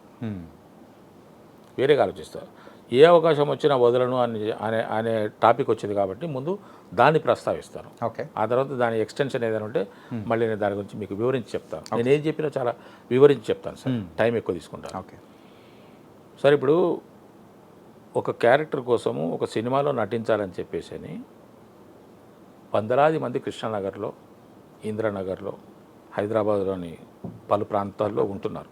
ఆడవాళ్ళు అయితే భర్తలను వదిలిపెట్టేసో, భార్య పిల్లలను వదిలిపెట్టేసో వాళ్ళ యొక్క ఒక బలీయమైనటువంటి కోరిక నెరవేర్చుకోవడానికి కష్టపడి, అంటే వాళ్ళని అక్కడ ఉంచేసి వాళ్ళు ఇక్కడికి వచ్చి కష్టపడి, మగవాళ్ళైతే భార్యల్ని పిల్లల్ని అక్కడ అప్పగించేసి వచ్చి మళ్ళీ వెళ్తూ రావడం, భార్యలు కూడా ఆ విధంగా వెళ్తూ రావడం, ఇక్కడ అన్ని కష్టాలు పడుతూ ఒక వేషం కోసం తప్పిస్తున్నటువంటి పరిస్థితుల్లో ఓ 100 మంది ఉన్నారు పోటీలో, 10 మంది ఫోటోలకి వాళ్ళ దృష్టికి వెళ్తాయి. ఒక క్యారెక్టర్ ఉన్నది, ఒక డాక్టర్ క్యారెక్టర్, ఒక లేడీ డాక్టర్, ఒక జెంట్ డాక్టర్ కావాలి అంటే ఆ ఆడళ్ళ ఫోటోల్లోంచి మగవాళ్ళ ఫోటోలు 100 ఫోటోలు ఉంటాయి సార్ బాక్సుల్లో, ఆఫీసుల్లో, ఫోన్ నెంబర్లతో సహా, ప్లేస్తో సహా. ఒక 10 ఫోటోలు వాళ్ళ చేతికి వస్తాయి. ఆ 10 ఫోటోల నుంచి జారిపోయి 3 ఫోటోలకు 4 ఫోటోలకు వస్తాయి. ఆ తర్వాత ఒక్క ఫోటో మిగులుతుంది, ఇదొక ఫోటో అదొక ఫోటో. అప్పుడు కాల్ వస్తుంది. అంటే ఎంత ఫిల్టర్ అయితే ఈ క్యారెక్టర్ మన చేతికి వచ్చింది సార్. చేతికంటే మన దాకా వచ్చింది. కాబట్టి దాన్ని నేను ఎట్టి పరిస్థితుల్లో రిజెక్ట్ చేసుకోను. నాకు కాల్ వచ్చిందంటే రిజెక్ట్ చేసుకోను. నా పొరపాటు మాత్రం ఉండదు రిజెక్ట్ చేసుకోవడంలో. అది పోయింది, మన చేయి దాటిపోయింది అని అంటే అది అనుకోకుండా వేరే వాళ్ళు వాళ్ళ దృష్టికి రావడం వల్ల పోవడమో, లేకుంటే ఇంకేదైనా సందర్భమో దాంట్లో పూర్తి తేడా జరిగిపోయి పోవడమో తప్ప నేనైతే అమికేబుల్గా ఉంటాను. ఆ యొక్క క్యారెక్టర్కి నేను గౌరవిస్తాను, ఆ పని నేను గౌరవిస్తాను. కాబట్టి మిగతా మంచి చెడ్డలు వాళ్ళు చూసుకోవాలి. ఇప్పుడు నేనున్నాను, ఈ క్యారెక్టర్ నేను చేయకూడదని మీరు అంటారు. చాణక్య ఎందుకు సార్ మీరు ఆ క్యారెక్టర్ చేశారని మీరు అంటారు. చెయ్యాలి, ఎందుకంటే ఆ క్యారెక్టర్ నాకు వచ్చింది, నా పేరు రాదు మీరు రాసి పెట్టింది, కాబట్టి దాన్ని నేను యాక్సెప్ట్ చేసుకోవాలి అనే ఆలోచనతోనే ఉంటాను. మొన్న ఒక నాకు మొట్టమొదటిసారి ఒక అతను, మరి అతను నంబర్ ఎట్లయితే పట్టుకున్నాడు కానీ ఒక మెసేజ్, వాయిస్ మెసేజ్ పెట్టాడు. ఓకే సార్ ఒక లింక్ పెట్టాడు. లింక్ పెట్టి కింద వాయిస్ మెసేజ్ పెట్టాడు. సార్ మీకు ఇప్పుడు ఒక స్ట్రాటజీ ఉంది, మీకు ఒక గుర్తింపు ఉంది, ఇలాంటి పాత్రలు వేసి మాలాంటి వాళ్ళని బాధ పెట్టొద్దు అని అన్నాడు. నేను ఒక క్షణం ఆలోచించా. అంటే నా బాగోగుల గురించి, నా యొక్క మంచి చెడ్డల గురించి, నా యొక్క స్థితిగతుల గురించి ఒక వ్యక్తి ఆలోచిస్తున్నాడా, అది తట్టుకోలేక నాకు మెసేజ్ పెట్టాడా అనుకొని అది లింక్ ఓపెన్ చేశా. లింక్ ఓపెన్ కాలేదు. లింక్ ఈజ్ నాట్ ఓపెనింగ్ అని పెట్టా. మరి ఏమైందేమో ఇప్పుడు చూడండి అని మళ్ళీ పెట్టాడు. ఓపెన్ చేసి చూసి దాంట్లో ఒక క్యారెక్టర్ ఇంకో క్యారెక్టర్తో ఏదో మాట్లాడుతున్నది. మీరు చేసిన మూవీ? నేను చేసిన మూవీ. ఓకే. అది ఆయనకు నచ్చలేదు అని నాకు అనిపించింది. వెంటనే నేను ఆన్సర్ చేశాను. వాయిస్ మెయిల్ పెట్టలేదు, టెక్స్ట్ పెట్టాను. ఓకే సార్, ఇటువంటి పాత్రలు వేయడం మూలాన ఒక్కొక్క పాత్ర నాకు ఒక్కొక్క మెట్టు. ఆ పాత్రలు వేయడం ద్వారా, ఆ మెట్లు ఎక్కడం ద్వారానే మీరు అనుకున్నటువంటి ఇప్పుడు స్ట్రాటజీ ఏదో స్టేజ్ అని మీరు అన్నారు కదా, ఇప్పుడు ఈ విధంగా ఉన్నాను సార్. కొత్తగా వస్తున్న కళాకారులకు ఇటువంటివి తప్పవు. ఆ క్యారెక్టర్ నేను చేయను అంటే ఇంకొకరు చేస్తారు. ఆగుతుందా? ఆయన క్యారెక్టర్ తీసేస్తాడా? నువ్వు కాకపోతే ఇంకొకరు కాకపోతే ఇంకొకరు. కాబట్టి అదేదో వేరే వాళ్ళకి ఎందుకు అవకాశం ఇవ్వాలి, అది వచ్చిన దాన్ని మనం యాక్సెప్ట్ చేద్దాము. అలా చేస్తూ వెళ్ళడం వల్లనే నేను ఈ రోజున మీకు కనపడగలుగుతున్నాను. కాబట్టి కళాకారులకు ఆ బాధ తప్ప సార్. ఇక ముందు ఇటువంటివి చెయ్యలేను అని కూడా చెప్పాను. ఓకే. చెప్పి మీ యొక్క పరిశీలనకు నా యొక్క ధన్యవాదాలను కూడా పెట్టాను. ఇక ఆ తర్వాత మళ్ళీ నేను ఆయన క్వశ్చన్ చేయట్లేదు, నేను ఆన్సర్ చేయట్లేదు. అంటే ఈ విధంగా కొన్ని క్యారెక్టర్స్ తప్పవు సార్. అవును సార్. నాకు నచ్చకపోయినా నచ్చినా నాకు వచ్చిన అవకాశాన్ని నేను మీకు చేసుకో. దీన్ని ఎవరు కొంతమంది చాలా అడ్వాంటేజ్ తీసుకున్నారు. నన్ను చాలా ఇబ్బంది పెట్టిన వాళ్ళు కూడా ఉన్నారు. ఇబ్బంది? ఎస్, ఇబ్బంది పెట్టిన వాళ్ళు. అంటే ఏ రకంగా ఇబ్బంది సార్? సార్, నా సినిమాలో క్యారెక్టర్ ఇది అనుకున్నాను సార్, ఈ క్యారెక్టర్ మీరే చేయాలి సార్, నన్ను మీ అబ్బాయి అనుకోండి సార్, నన్ను మీ ఫ్యామిలీ మెంబర్ అనుకోండి సార్, నేను డెబ్యూని సార్, నన్ను దీవించండి సార్, మీరు ఆశీర్వదించండి సార్ అని చెప్పేసి అంటే, సరే ఇప్పుడు మనం కూడా ఒక చేయూతని ఇవ్వాలి కదా. ఒక వ్యక్తి ఎదగడానికి నేను నా వల్ల ఒక వ్యక్తి కొంత నేను ఒక వ్యక్తికి ఉపయోగపడుతున్నాను అని అంటే నాకు అంతకన్నా మంచిది కావాల్సిందే ఉంది అని చెప్పేసి యాక్సెప్ట్ చేసి వెళ్తే అన్ని విధాలుగా ఆయనకు అనుకూలంగా వ్యవహరించి వెళ్తే ఇంకా వాళ్ళు నాకు విశ్వరూపాలు చూపించిన వాళ్ళు ఉన్నారు, మిస్యూజ్ చేసుకున్న వాళ్ళు. ఓకే ఓకే, మిస్యూజ్ చేసుకుంటున్నారు. అటువంటి వాళ్ళు అందుకే ఇప్పుడు ఒక నిర్ణయానికి వచ్చారు. వాళ్ళకి అందకుండా ఉంటే పోతుంది కదా. అంతే, అది కరెక్టే. చేశాము, మనం చేయగలిగినంత వరకు చేశాను. కొన్ని సందర్భాల్లో బాధపడ్డాను, ఇబ్బంది పడ్డాను, ఓర్చుకున్నాను. అవసరమా నాకు అనిపించింది, ఈ అవసరమా నాకు ఇది. కొన్ని సినిమాలు చేసిన తర్వాత నాకు పేరు వచ్చిన తర్వాతనే. ఇది రీసెంట్గా ఇప్పుడే రిలీజ్ అయింది ఆ మూవీ. అవుతాయా? అవ్వవు కదా, అవ్వవు అవి అవ్వవు. వాళ్ళ తృప్తి కోసం వాళ్ళు చేస్తుంటారు, డబ్బులు వేస్ట్. అది మనం అనలేము కదా. అవకాశం వచ్చింది, మనతో అతను ఉపయోగపడుతుంది అని అనుకుంటున్నప్పుడు చేద్దాంలే అని అనుకున్నాం. మనం ఎంతో అడిగినాం, వాళ్ళు కొంత ఇస్తామన్నారు, సరే చేసి వెళ్ళిపోదాం పదా అని చెప్పేసి మనము ఒక సహృదయతతోని మంచి ఆలోచనతో మనం వెళ్తే వాళ్ళు దాన్ని వేరే విధంగా అడ్వర్టైజ్ తీసుకొని డబ్బులు ఇచ్చడం చేస్తారు కదా, చేయాల్సిందే అనే మాట మాట్లాడుకురావటము. క్యారెక్టర్ అంత పెద్దగా ఉండదు, ఆ సినిమా బయటకు రాదని మనకు తెలిసిపోతుంది మనకు. అది కానీ ఎవరి తృప్తి వాళ్ళకు ఉండాలని చేస్తుంటాం. ఓకే సార్, ఇంకో ఫోటో ఉంది సార్. అంటే మన ఫ్లాష్ బ్యాక్లలో కొన్ని మాట్లాడుకున్నాం కాబట్టి ఆ లింక్లో ఉన్న ఒక ఫోటోనే. ఇది ఏ సందర్భంలో, అందులో మీరు ఎక్కడ కన్ఫ్యూజన్ మధ్యలో ఉండేది మాత్రం అర్థమవుతుంది. మీకేమనిపిస్తుంది సార్? సార్ అదే నిజంగా నో క్లూ సార్, ప్లీజ్. ఆ మధ్యలో ఉన్నది మా నాన్నగారు. ఓకే, మీరు సార్? ఆయన రైట్ సైడ్ ఉన్నది నేను, ఓకే. లెఫ్ట్ సైడ్ ఉన్నది మా తమ్ముడు. ఓకే. ఆ పోస్టర్ చూస్తే, ఆ పోజ్ చూస్తే మీకు గుండమ్మ కథలో ఎస్వి రంగారావు గారిలో ఉంటారు మా నాన్నగారు. నేను మా నాయననే మేము నాన్నగారు అనం మేము నాయన అంటాం. అవును సార్. నాయనను అంటే మా నాయన లోపల ఒక అంతర్లీనంగా ఒక కళాకారుడు ఉన్నాడు సార్. ఓకే. ఎస్, ఒక మేధావి కూడా ఉన్నాడు మా నాయన లోపల. మా నాయన చాలా తెలివిపరుడు, ఒక కళాకారుడు, మంచి చమత్కారి కూడా మా నాయన. ఆయన అట్లా దిగితే ఆ ఫోటో మేము అవి దిగిన తర్వాత ఒక 4 నెలలకు 5 నెలలకు ఫోటో వచ్చింది మా చేతికి. 4 నెలల 5 నెలల తర్వాత అప్పుడు ఆ కెమెరాతో తీస్తే వాడు ఇస్తుండే ఫోటో మనకు. దాన్ని కడగాలి అని డార్క్ రూమ్లో పెట్టి వాడు చేసి, ఆ తర్వాత రీలు దాన్ని ఏమంటారు, ఆ రీల్ నిండినాకనే వాడు కడగాలి దాన్ని. ఆ రీల్లో 36 ఫోటోలు ఉంటుండే. 36 ఫోటోలు వానికి ఎన్నో నిండాలి. ఇట్లా ఉంటుండే పరిస్థితి. అది మన ఆయన గుండమ్మ కథ సినిమా చూశారు కదా? చూశాను సార్, ఫేవరెట్. రామారావు గారు, నాగేశ్వరరావు గారు జేబుల్లో చేతులు పెట్టుకొని ఉంటే ఎస్వి రంగారావు గారు భుజం ఇచ్చేస్తారు చూడండి. అలాగే మాకు అనిపించేది. నేను అన్నా, నాయన నువ్వు ఎస్వి రంగారావు అనుకుంటున్నావు అని కూడా నేను అన్నా. ఎప్పుడు సార్ ఇది? ఏజ్లో ఉన్నారు అది నేను అంటే అది నాకు గుర్తుంది, అది 1978. అది మా తమ్ముడి పెళ్ళి. ఓకే ఓకే, తమ్ముడి పెళ్లి టైంలో. మా తమ్ముడి పెళ్ళి 1978లో మా తమ్ముడి పెళ్ళి అయింది. Nice sir. అలాగే ఇది కూడా దర్శకరత్న దాసరి నారాయణరావు గారికి నేను నా డిగ్రీ కంప్లీట్ అయిన తర్వాత నా లోపల ఒక ఆర్టిస్ట్ కావాలనే కోరిక ఉన్నది కదా, నేను నటుడిని అనేటువంటి ఆలోచన ఉన్నది కదా. మరి మనకు ఎవరు లేరు కదా. అప్పుడే దాసరి నారాయణరావు గారు కొత్త వాళ్ళని బాగా ప్రోత్సహిస్తున్నారు అన్ని రంగాల్లో, టెక్నికల్గా, నాన్ టెక్నికల్గా. ఓకే. అప్పుడు నాకు ఒక చిన్న ఆలోచన కలిగింది. దాసరి నారాయణరావు గారి దగ్గర అసిస్టెంట్ డైరెక్టర్గా పనిచేస్తే మనకు సినిమాలు చేసిన ఫీల్ ఉంటుంది, తద్వారా వేషాలు తెచ్చుకోవచ్చు ఓకే అని ఆలోచన కలిగింది. ఒక చేయుత దొరుకుతుంది నాకు, అవునవును, ఒక షెల్టర్ దొరుకుతుంది నాకు. పైగా అప్పుడు ఆయన చాలామందిని ప్రోత్సహించారు. చాలామందిని ప్రోత్సహిస్తున్నారు.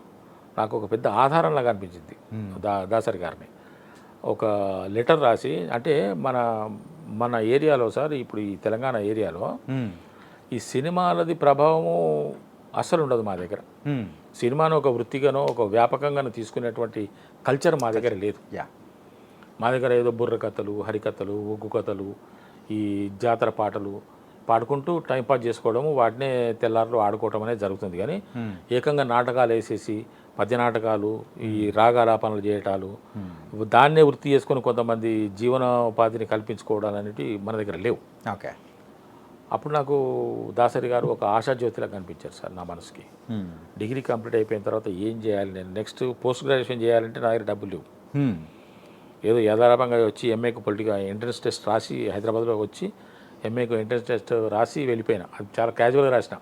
ఆ జీవితంలో కేర్లెస్గా రాసిన పరీక్ష అది ఒకటే. నేను క్లెవర్ స్టూడెంట్ సార్ చిన్నప్పటి నుంచి. ఓకే.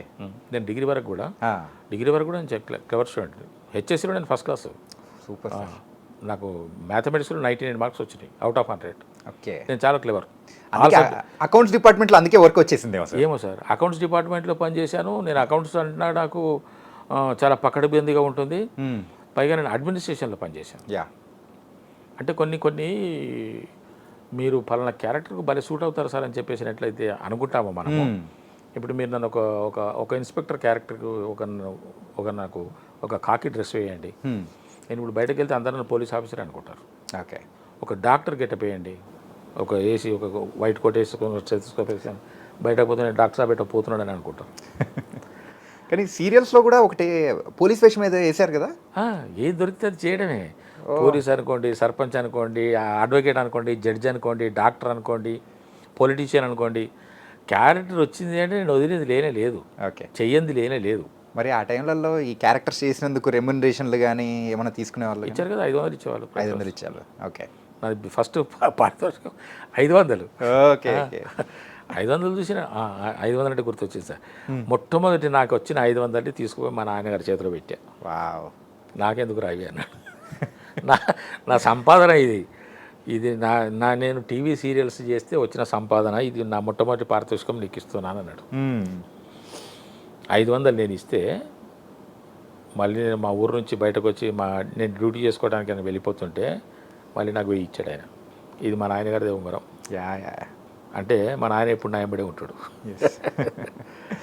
ఇప్పుడు ఎట్లా సందర్భం వచ్చింది కాబట్టి సార్, సో ఆ రింగ్ వచ్చి నాన్నగారిది సెంటిమెంటల్గా అది ఎప్పటికీ మీతోనే ఉండాలని చెప్పేసి నాన్నగారితో మీరు ఇది నా సొంతమే. కానీ ఆ వాచ్ గురించి కూడా నేను నెక్స్ట్ అడగబోతున్నా. అనిపించింది అడుగుతామో అని అనిపించింది. ఇది ఈ మధ్య ఆగిపోయింది సార్. అయితే ఈ మధ్య ఆగిపోయింది. ఇది 1981లో ఒక ఫ్రెండ్ ఇచ్చాడు నాకు. ఓకే. రేడో వాచ్ 1981లో. అప్పట్లో చాలా కాస్ట్లీ వాచ్ ఇది. ఓకే. 81 అంటే ఇప్పుడు సార్ 43 ఇయర్స్ అయింది. 44 ఇయర్స్. మా ఇంట్లో కొన్ని వస్తువులు అంటే ఇంతకుముందు మనం అనుకున్నాం అకౌంట్స్ అడ్మినిస్ట్రేషన్ అన్నాం కదా, ఇవన్నీ ఒకదానికి ఒకటి లింక్ ఉన్నాయి సార్. ఒకదానికి ఒకటి లింక్ ఉన్నాయి. మా ఇంట్లో ఇప్పటికీ ఒక రేడియో ఉన్నది. ఇది పాతకాలం రేడియో. 1976లో తీసుకున్నాడు. మా తమ్ముడు తీసుకొచ్చాడు హైదరాబాద్కి వచ్చి. ఫిలిప్సో మర్ఫియో ఉన్నది ఇప్పటికీ, ఆడుతుంది. సో మొత్తానికైతే ఇంట్లో యాంటిక్ వస్తువులన్నీ భద్రపరుచుకున్నారు సార్. ఉంటాయి సార్. నేను ఇవి పాడు చేయను, పోగొట్టాను. ఓకే. అమ్ముకోను, అట్లా ఉంచేస్తాం అంతే. అయితే ఇది 1981లో మా ఫ్రెండ్ ఒకటి ఇచ్చాడు. అప్పట్లో కాస్ట్లీ వాచ్ ఇది. ఓకే. ఇది మొన్నటి వరకు ఆడింది. మొన్న ఎక్కడో ఒకసారి కొంచెం ఏదో డోర్ వేయడంలోనో ఏదో కొంచెం గట్టిగా వేయడం వల్ల మర్చిపోయి ఆగిపోయింది. ఓకే. ఇప్పుడు దీన్ని రిపేర్ చేసేవాళ్ళు లేరు సార్. ఇప్పుడు వచ్చేవి ఏవి కూడా రిపేర్ ఎవరు చేయట్లేదు. వస్తువులు మారిపోతే వెనుకటి రోజుల్లో ఏది చెడిపోయినా దాన్ని రిపేర్ చేయించుకునేవాళ్ళు. అవును సార్. ఇప్పుడు ఓన్లీ సేల్స్. అప్పుడు పడేస్తున్నారు. బాగాలేకపోతే కాదు, అసలు వీడు అక్కడికి పోవట్లేదు. తెచ్చుకున్నవాడు ఎవరైతే వాడుకుంటున్నాడో ఒక వస్తువుని ఆడతలేదు అంటే ఎందుకు ఆడట్లేదు, ఏమైంది దీనికి అని ఆలోచించట్లేదు, పడేస్తున్నారు, వేరేది కొనుక్కుంటున్నారు. మేము అట్లా కాదు, దీన్ని రుద్ది అంటే మరి అది కూడా నేను పాడు కాలేదు సార్. అది కీ కూడా కాదు, ఆటోమేటిక్. అది అన్ఎక్స్పెక్టెడ్గా అది కూడా యాక్సిడెంటల్గా పాడైపోయింది. అప్పట్లో కాస్ట్లీ వాచ్ ఇది. అప్పట్లోనే 2000 ఉండే. 84లో 2000, 81లో. ఇప్పుడు ర్యాడో వాచ్ కొనుక్కోవాలంటే 10 లక్షలు, 5 లక్షలు. 81లో 2000. అప్పుడు మరి ఈ మోడలే ఉండే. ఇది దీని ర్యాడో. ఇది దీనికి ఇంకోటి ఏదో అంటారు, దీన్ని ఏదో ఉన్నది, ర్యాడో స్విట్జర్లాండ్. ర్యాడో స్విట్జర్లాండ్ చాలా రేర్ వాచ్ ఇది. అట్లా అయితే నేను అకౌంట్స్ అన్నారు కదా మీరు. నేను అకౌంట్స్లో కూడా చాలా పర్ఫెక్ట్గా ఉంటాను.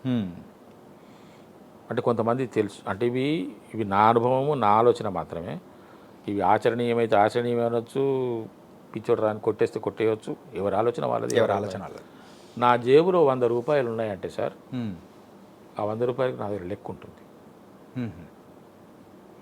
అలా ఒక ఖర్చు పెట్టేసి ఇంకో 100 తీసి జేబులో పెట్టుకొని అది అయిపోయాక ఇంకో 500 జేబులో పెట్టుకొని కాదు. ఆ 100 రూపాయలకు 100 రూపాయలు లెక్క ఉంటుంది నా దగ్గర. 100 ఉండని, 1000 ఉండని, 1,00,000 ఉండని, 1,00,00,000 ఉండని, దానికి లెక్క ఉంటుంది నా దగ్గర. నేను ఎవరికైనా ఇచ్చినా కూడా ఒక 1000 రూపాయలు, ఒక 2000, 3000, 100, 10 ఖర్చు ఇస్తే కూడా ఖర్చుకి మళ్ళీ నాకు రిటర్న్ లెక్క చెప్పాలి. ఎందుకంటే మీరు అవన్నీ అనుభవించేసి వచ్చారు. ఆ డబ్బు విలువ అనేది కూడా ఈ తెలుసు. టాపిక్ వస్తుందని నాకు తెలియదు. ఇప్పుడు నా ఫోన్లో ఒక అకౌంట్ ఉంటుంది. ఓకే.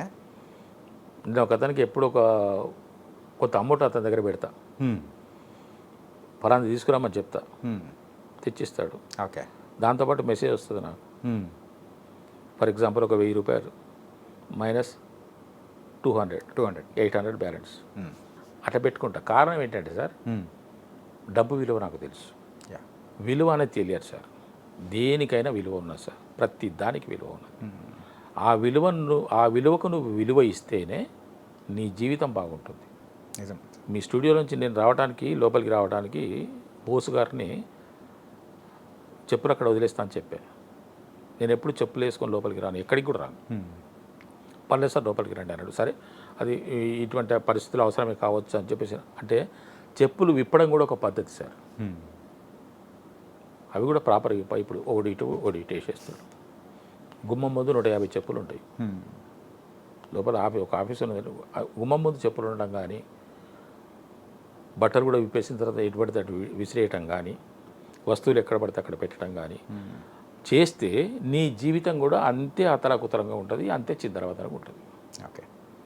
ఒక పెన్ ఒక ప్రాపర్ ప్లేస్లో పెట్టినావు, ఒక వాచ్ ఒక ప్రాపర్ ప్లేస్లో పెట్టినావు, ఒక ఫోన్ ఒక దగ్గర పెట్టినావు, ఒక షర్టు విప్పేసి నువ్వు హ్యాంగర్కి వేసేసి, అసలు చాలామందికి హ్యాంగర్కి వేయటం తెలియదండి. ఇప్పుడు ప్యాంటు షర్టు మడత పెట్టడం అనేది తెలియదు. ఒక ప్యాంటు షర్టు విప్పిన తర్వాత విడిచిపడేయటం కాదు, వాటిని how to fold, how to keep in a proper way పెడితే నీకు వస్తువు విలువ తెలుసు. కాబట్టి రేపు నువ్వు ఏ పని చేసినా కూడా అదే మేనర్లో చేస్తావు. ప్యాంట్ ఇప్పేసి మంచం మీద వేసేసి, షర్ట్ ఇప్పేసి నువ్వు చైర్ మీద వేసేసి, బాత్రూంలోకి వెళ్ళేసేసి వచ్చిన తర్వాత నువ్వు టవల్ ఇప్పేసి అటు పట్టేసి డ్రైర్ వేసేసుకొని దాని మీద లాగేసుకొని పోతున్నావు అని అంటే నీ యొక్క వే పర్ఫెక్ట్గా లేదు అని అర్థం. నీకెవరు చెప్పి ఉండకపోవచ్చు, చెప్పినా నువ్వు విని ఉండకపోవచ్చు, విన్నా నువ్వు అర్థం చేసుకొని ఉండకపోవచ్చు, కానీ అనుభవించేది నువ్వే. మొక్కయి వంగ అనేది మానవి వంగదు. చిన్నప్పుడు పర్ఫెక్ట్గా నేర్చుకుంటేనే, ఇప్పుడు చెప్పేవాళ్ళు లేరు, వినేవాళ్ళు లేరు అని అంటే చెప్పేవాళ్ళు డెఫినెట్గా ఉన్నారు, లేకపోవటం అంటూ లేదు. వినేవాళ్ళు లేరు కాబట్టి చెప్పేవాళ్ళు చెప్పలేకపోతున్నారు. నేనున్నా సార్. నా నేచర్ ఎటువంటిది అని అంటే ఖచ్చితంగా చెప్తాను నేను. అంటే అవతల వాళ్ళు ఏమనుకుంటున్నారు ఏంటి అనేది కూడా వినటం లేదు. ఇప్పుడు మానేసే సందర్భం వచ్చింది కాబట్టి చెప్తున్నాను. ఎవరు అన్నారు ఒక ఆయన సలహాలు ఇవ్వడం అనేది చాలా ఉచితంగా చేయటాన్ని, ఉచితమైన సలహా లాగానే అనిపిస్తున్నది ఇప్పుడు చాలామందికి. నా గురించి చెప్తున్నాడు కదా, నా బాగు కోసమే చెప్తున్నాడు కదా, నేను బాగుపడాలని నా మంచి కోసమే చెప్తున్నాడు కదా అని ఎవరు అనుకోవట్లేదు సార్. ఈయనెవరు నాకు చెప్పడానికి అని అనుకోవటము, ఇంకేం పని లేదు ఆయనకు అనుకోవటము, ఆయన పెద్ద బోరింగ్ మ్యాన్ అని అనుకోవటము జరుగుతుంది. నా గురించి కాదు, ఎవరు చెప్పాలనుకున్నా కూడా ఈవెన్ ఇంట్లో తల్లిదండ్రులు చెప్పలేకపోతున్నారు మీకు, ఇంకెవరు చెప్తారు మీకు? చెప్పవలసిన వాళ్ళే చెప్పలేని పరిస్థితిలో ఉంటున్నారు. ఎందుకు చెప్పలేకపోతున్నారు? దానికి చాలా కారణాలు ఉన్నాయి. ఈరోజు జనరేషన్ సమాజం ఎట్లా పోతున్నదేమో, ఈరోజు జనరేషన్ ఎలా ఉంది, విలువలు తెలియకపోవటం. విలువ తెలిస్తే ఇప్పుడు ఒకటి సార్, ఎవరి జీవితం వాళ్ళది సార్, ఎవరి జీవితం వాళ్ళది. నీ జీవితం నాది కాదు, నా జీవితం అక్కడ కాదు, అక్కడ జీవితం ఇక్కడ కాదు. ఎవరి జీవితం వాళ్ళది, ఎవరి క్వశ్చన్ పేపర్ వాళ్ళదే, ఎవరి ఆన్సర్ షీట్ వాళ్ళదే. నీ జీవితానికి నేను బాధ్యుని కాదు. నువ్వు మంచి అయినా చెడైనా నీ తల్లిదండ్రులు బాధ్యులు గారు. రిక్షా కార్మికుడి యొక్క కొడుకు కలెక్టర్ అవుతున్నాడు, మరి కోటీశ్వరుడు కొడుకు కలెక్టర్ ఎందుకు అవుతున్నాడు? తప్పు తల్లిదండ్రులు కానే కాదు. అది నీ జీవితం గురించి నువ్వు నేర్చుకో. వాళ్ళు సంపద తెచ్చిపెట్టి ఉండొచ్చు, వాళ్ళకి అవకాశం ఉంది, నీకోసం సంపాదించట్లేదు. ఇక్కడ గమనించవలసిన విషయం ఏంటంటే కోటీశ్వరుల పిల్లల కోసం సంపాదించట్లేదు. అతనికి ఆ అవకాశం ఉన్న, ఇప్పుడు నేనున్నాను సార్, నేనే ఉన్నాను, వాడే కూడా విషయం ఎందుకు, నేనే ఉన్నాను. నా జీతం 830 రూపాయలు 1984 నవంబర్ 7th రోజున. ఇది starting as LDC I have started my life in electricity board. Join అయ్యాను 1984 7th నవంబర్లో జాయిన్ అయ్యాను. నవంబర్ నెల మొత్తం గడిచేటప్పటికి 24 రోజులు వర్కింగ్ డేస్ వచ్చింది. 23 రోజులు, నవంబర్ 30 అంటే 23 రోజులు వర్కింగ్ డేస్కి పోను. డిసెంబర్లో నాకు ఫుల్ జీతం వచ్చింది 835 రూపాయలు. 835 రూపాయల జీతంతో స్టార్ట్ చేసిన నా జీవితము 65,000 దగ్గర ఆగిపోయింది. నేను రిటైర్ అయినాటికి నా జీతం 2 ప్రమోషన్లు వచ్చినాయి, నా ఫైనల్ శాలరీ నేను తీసుకున్నది 65,000 రూపాయలు జీతం. ఓకే. చివరికి నాకు మిగిలింది ఏమీ లేదు. విలువ తెలుసుకోవాలి సార్. విలువ తెలుసుకోవాలి. అవును. ఇప్పుడు విలువ తెలుసుకుంటే దాని యొక్క మంచి చెడ్డ తెలిసిపోతుంది నీకు. పుస్తకం చదువుతున్నామంటే చదవటం కాదు సార్, పుస్తకం చదివి దాన్ని అర్థం చేసుకోవాలి. ఒక ప్రశ్న వస్తుంది సార్, లైఫ్ ఎవరి లైఫ్ వాళ్ళదే, ఎవరి క్వశ్చన్ పేపర్ ఇప్పుడు నేను కోటీశ్వరుని ఎవరి సంగతి ఎందుకు నా సంగతి చెప్తున్నాను చెప్పాను కదా. నేను 830 రూపాయలతో నా జీతం స్టార్ట్ చేశాను సార్. అవును. గుర్తొచ్చింది నాకు ఇప్పుడు. అటువంటి నేను ఈ రోజున లక్షలు సంపాదిస్తున్నాను అనుకుందాం. ఫర్ ఎగ్జాంపుల్ నా కొడుకు కోసం సంపాదిస్తున్నాను, నా మనవాడి కోసం సంపాదిస్తున్నా. ఎవరి కోసం సంపాదిస్తున్నాను సార్? ఎవరి కోసం సంపాదించాను? నాకు అవకాశం వచ్చింది, నేను సంపాదించుకుంటున్నా. నువ్వు తింటావేమో, నువ్వు అనుభవిస్తావేమో కదా, కానీ నీది నువ్వు కూడా సంపాదించుకోవాలి, నీది నువ్వు అనుభవించాలి. మనుషుల్లో 3 రకాలు ఉంటారు సార్. కష్టపడి సంపాదించి అనుభవించేవాడు ఒకడు, ఇతరులు కష్టపడి సంపాదిస్తే అనుభవించేవాడు రెండోవాడు, ఇతరులు కష్టపడి సంపాదించి ఇచ్చినా కూడా అనుభవించలేనివాడు మూడోవాడు. అన్నీ మనం ఏమని అల్లవా. ఇప్పుడు మూడోవాడు ఎక్కువ నడుస్తున్నాడు, విలువ తెలియక. ఎందుకంటే ఎప్పుడైనా సరే సార్, మనిషి ఏ స్థాయిలో ఉన్నా, ఏ స్థానంలో ఉన్నా, ఏ పరిస్థితిలో ఉన్నా తన మెతుకు తానే సంపాదించుకొని తినాలి. అప్పుడే అతనికి అన్ని రంగాల్లో రాణించగలడు. వినయం వస్తుంది, మంచితనం వస్తుంది, దానగుణం వస్తుంది, ఇతరుల పట్ల సానుభూతి వస్తుంది, జాలి కలుగుతుంది కదా. అవును. కాబట్టి ఇప్పుడున్న వాళ్ళందరూ కూడా చాలా విషయాలు నేర్చుకోవాలి. యథాలాపంగా వెళ్ళిపోతున్నారు. కానీ నేనేమంటానంటే సార్, ఎవరి లైఫ్ వాళ్ళదే, ఎవరి క్వశ్చన్ పేపర్ వాళ్ళదే, ఎవరి ఆన్సర్ షీట్ వాళ్ళదే. రైట్. ఎంత దయనీయమైన పరిస్థితులు ఉన్నారంటే సార్, కొంతమంది వాళ్ళ శరీరం మీద వాళ్ళకు ధ్యాస లేకుండా పోతున్నది. ఎక్కడో ఇది పర్సనల్గా కొంచెం మిమ్మల్ని వాళ్ళ జీవితం మీద వాళ్ళకు, అంటే ఈ మధ్య చూస్తున్నాము సూసైడ్ చేసుకుంటున్నారు. ఎందుకు సూసైడ్ చేసుకుంటున్నారు? మందలించిన సూసైడ్ చేసుకుంటారా? ఇంటర్మీడియట్ పిల్లలు పరీక్ష తప్పితే సూసైడ్ చేసుకుంటారా? ఎదురుగా ఏదో అడ్డొస్తే ఢీ కొట్టారా? పక్క తప్పుకోరా కదా. అంటే సమాజాన్ని చూస్తున్నారు కాబట్టి ఒక రకమైన ఆవేదనతో చెప్తున్నాను. పిల్లలు, యువకులు అందరూ కూడా సాంప్రదాయాన్ని పాటించాలి, ఆచారాలు పాటించాలి. నువ్వు ఏ జాతికి చెందితే ఆ జాతిని నువ్వు గుర్తుపెట్టుకోవాలి, నడిపించాలి సార్. కాలం మారింది కావచ్చు. ఒకప్పుడు దోతులు కట్టుకునేవాళ్ళు, ఆ తర్వాత పైజామాలు చేసుకున్నారు, ఆ తర్వాత ప్యాంట్లు వచ్చినాయి, ఆ తర్వాత ఇప్పుడు నేరో ప్యాంట్లు వచ్చినాయి, ఆ తర్వాత 5,000 6,000 పెట్టుకొని శరీరం మొత్తం కనిపించే చిల్లులు పడే ప్యాంట్లు వేసుకుంటున్నారు. ఇప్పుడు మీరు వేసుకున్న ప్యాంట్ కనుక నేను డిగ్రీలో వేసుకుంటే ఊరు మొత్తం చూసేది నన్ను. ఓకే, ఇంత గతి లేనోడా వీడు, ఇంత దరిద్రమా వీనికి, ఒక ప్యాంటు వాళ్ళ అయ్యా వీళ్ళ ఒక ప్యాంటు కుట్టిస్తాడా అనుకునేవాళ్ళు. చిన్న చిరుగు కనపడితే మాసిక వేసుకొని వస్తే అవమానంగా ఫీల్ అయ్యేవాళ్ళం సార్. లేవు కదా. అంటే ఆ విధంగా అంటే కాలం మారుతున్నది, కాలంతో పాటు మారాలి, వస్త్రధారణ మారాలి, వేషధారణ మారాలి. ఇక మనం ఎట్లా మారినా నా ఇష్టం, నా ఊళ్ళు నా ఇష్టం అనేటట్టుగానే ఉన్నది. కానీ ఎంత చెప్తున్నా కానీ ఆచరించే వాళ్ళు ఒక్కరు మారినా కానీ మీరు చెప్పే మాటలకు అది హ్యాపీ సార్ నిజంగా. వాడు పురుషోత్తముడు. ఓకే, అందుకోసమే నా బాధ. ఏ ఒక్కడు కనీసం విన్నా కూడా ఎవరు వింటారు సార్? వింటారు, ఎవరో ఒకరు వింటే సంతోషమే. ఖచ్చితంగా సార్.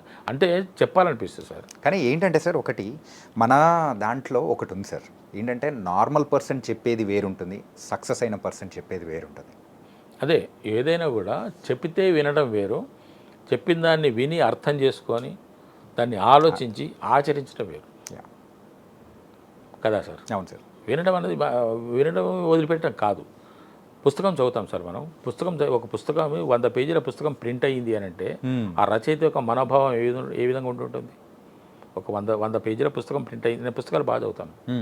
ఒక 100 పేజీల పుస్తకం ప్రింట్ అయిందంటే నేను ఖచ్చితంగా చెప్పగలను, మీరు ఏ పుస్తకమైనా తీసుకోండి, ఏ రచయితనైనా తీసుకోండి సార్, ఒక పుస్తకం చదివారంటే మీరు తెలియని విషయం ఒకటి ఖచ్చితంగా తెలుసుకుంటారు. ఖచ్చితంగా సార్, అది డెఫినెట్గా తెలుసుకుంటారు. మీకు తెలియని విషయం దాంట్లో ఒక పదం అన్న దొరుకుతుంది మీకు. ఏవి దొరకకపోయినా ఒక పదమన్న, ఈ పదం కొత్తగా, అరే ఈ పదానికి ఈ అర్థం ఉందా అని కూడా తెలుసు. అది చాలు, మన జీవితం కొత్త విషయం తెలుసుకున్నట్టే.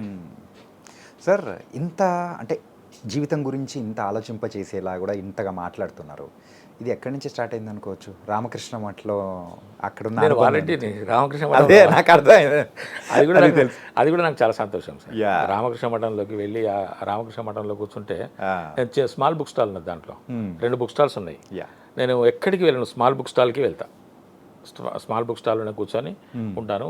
లేదు మనం ఉదయం పూట వెళ్ళలేదంటే సాయంత్రం పూట నాకు వీలుంటే లోపలికి వెళ్తా, గుళ్ళోకి వెళ్తా. గుడగల. ఓకే. కానీ అందరు స్వాములు తెలుసు నాకు, అందరు అక్కడ వాలంటీర్లు అందరూ తెలుసు. అంటే ఏంటంటే నేను ఈ ఈ- ఇప్పుడున్న ఈ పరిస్థితులు లేకముందే నేను అక్కడికి వెళ్ళా. 2020 జనవరి 1 నాడు అక్కడికి వెళ్ళాను నేను. 2020. 2020 సో ఆ అనుబంధం అనేది కూడా మీకు రామకృష్ణ మఠంతో కూడా అంటే ఏదో ఒక పాశం, ఒక బంధం లేకుంటే మనం అటాచ్ కాము ఎక్కడ కూడా. ఎస్. ఇప్పుడు రామకృష్ణ మఠం అనేది ఒక హోలీ ప్లేస్. ఆ హోలీ ప్లేస్కి నేను అటాచ్ అయ్యాను అని అంటే నాకు నా భావము అక్కడ భావము లాగింది అన్నట్టు. అదొక గొప్ప విషయమే. మరి అందరూ వాలంటీర్లు నేను వెళ్ళి చేస్తానంటే అందరూ ఒప్పుకుంటారా? ఒప్పుకోరు కదా. నాకు ఆ ప్లేస్మెంట్ దొరికింది, అనుకోని పరిస్థితుల్లో ప్లేస్మెంట్ దొరికింది. అది కూడా ఒక రూటే అట్లా. సార్ ఈ డీజే టిల్లు మరి మళ్ళీ మూవీస్కి వద్దాం. సో డీజే టిల్లు మీ లైఫ్ని కాదు కంప్లీట్గా మాకంటూ ఒక కొత్త అద్భుతమైన యాక్టర్ని కూడా ఇండస్ట్రీకి ఇచ్చింది. అది కూడా మురళీధర్ గౌడ్ గారిది. అంతకు ఆ మూవీ అవకాశం సార్, ఆడిషన్ అనేది కూడా ఇచ్చారంట కదా? దానికి కూడా ఒక చిన్న ఫ్లాష్ బ్యాక్ ఉన్నది సార్. ఫ్లాష్ బ్యాక్ అంటే లింకు, చిన్న లింకు. తరుణ్ భాస్కర్ గారు నన్ను ఎక్కడ చూసారో తెలియదు, ఫిజికల్గా కాదు, నా బొమ్మలో, నా బొమ్మ టీవీలో చూసి, టీవీ సీరియల్స్లో చూసారా, లేకుంటే స్టేజ్ మీద ఏమైనా చూసారా? నేను అడపదడప ఎవరైనా మా నాటకంలో క్యారెక్టర్ ఉంది సార్ అంటే వేస్తుంటారు కదా, రవీంద్రబాద్లో కానీ జాగరాయ గాన సభలో కానీ ఈ పరిషత్తులో కానీ అక్కడిక్కడికి వెళ్ళేవాళ్ళం కదా. మరి ఎక్కడ చూసారో ఎక్కడ గమనించారో తెలియదు. కానీ నేను ఒకరోజు మా ఊరికి వెళ్తుంటే నాకు ఫోన్ కాల్ వచ్చింది. ఇది రామన్నపేటకి? రామాయంపేట. రామన్నపేటనేమో నల్గొండ జిల్లాలో ఉన్నది. ఓకే. రామన్నపేట. ఓకే. మాదేమో రామాయంపేట. ఓకే. ఇది నిజామాబాద్ రోడ్, హైదరాబాద్ టు నిజాం. మా ఊరు హైదరాబాద్ చాలా దగ్గర సార్, 80 కిలోమీటర్సే. ఓకే. మాకు హైదరాబాద్ వెరీ క్లోజ్.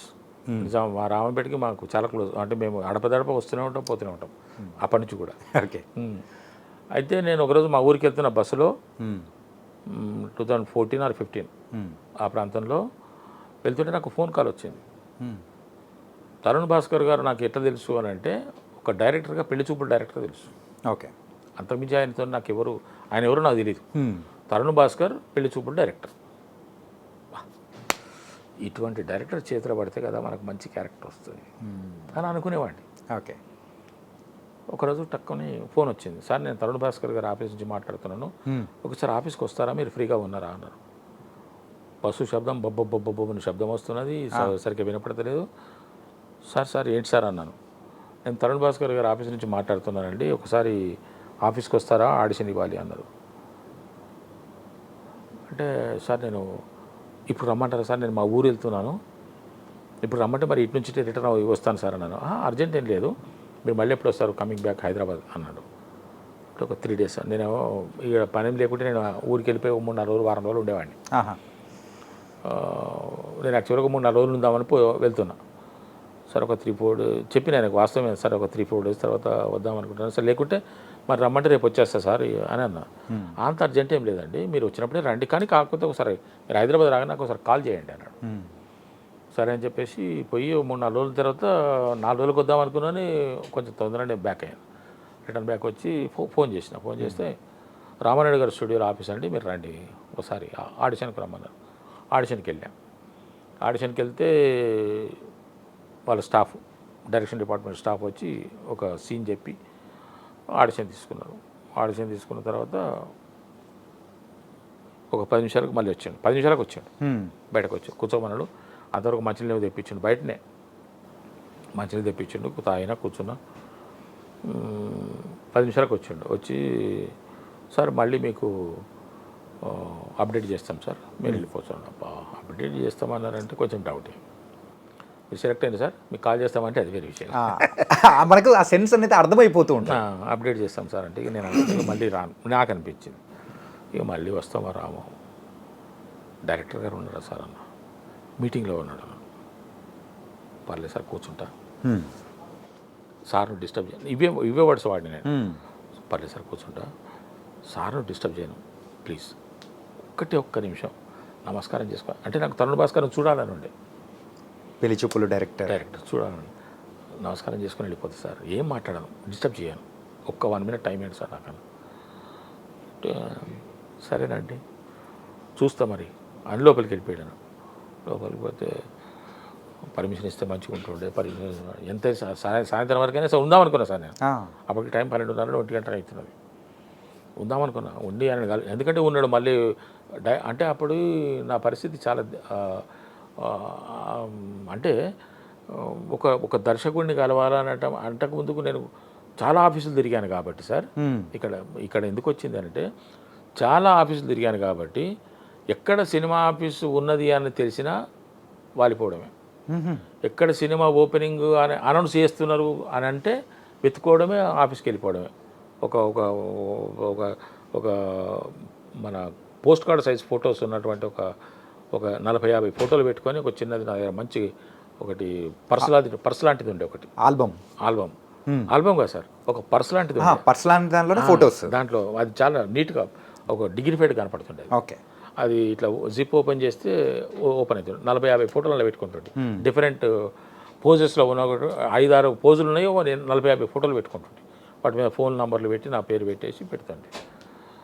ఎక్కడికి వెళ్ళినా కూడా ఆఫీస్కి అయితే అప్రెంటిసు ఫోటో తీసుకోవడం, లేకుంటే అసిస్టెంట్ డైరెక్టర్ ఫోటో తీసుకోవడం, ఈవెన్ అసోసియేట్ కానీ ఎవ్వరు కానీ కలిసేవాళ్ళు కాదు. ఇక ఎవరైనా ఆడిషన్ తీసుకుంటే కూడా వీళ్ళే సరే ఆడిషన్ ఇచ్చిపోమని చెప్పేవాళ్ళు. వెళ్ళిన ప్రతి చోట నేను అడిగేవాడిని, సార్ ఒక్కసారి కో డైరెక్టర్ కానీ కలుస్తారు సార్, ఆయన పేరు కూడా మనకు తెలియదు, అసలు ఆ సినిమా తీస్తారా తీయరా కూడా తెలియదు, బయటకు వస్తారా రాడా కూడా తెలియదు, పెద్ద ప్రొడక్షన్ చిన్న ప్రొడక్షన్ అది తెలియదు, మనకు అది సినిమా ఆఫీసు, మనం పోవాలి, మనం ఆడిషన్ ఇవ్వాలి, ఆ డైరెక్టర్ని కలవాలి అన్నది నా ఆలోచన. ఇవన్నీ కుదిరితే ఒక వేషం ఇవ్వకపోతాడా అన్నది. అట్లా ఎక్కడికి పోయినా కూడా కో డైరెక్టర్ కాదు కదా, అసోసియేట్ డైరెక్టర్ కూడా కలిసేవాడు కాదు. ఎప్పుడన్నా ఒకసారి డైరెక్టర్ గారు ఉన్నారు అని అంటే అవి బయటకు రాని విషయాలే.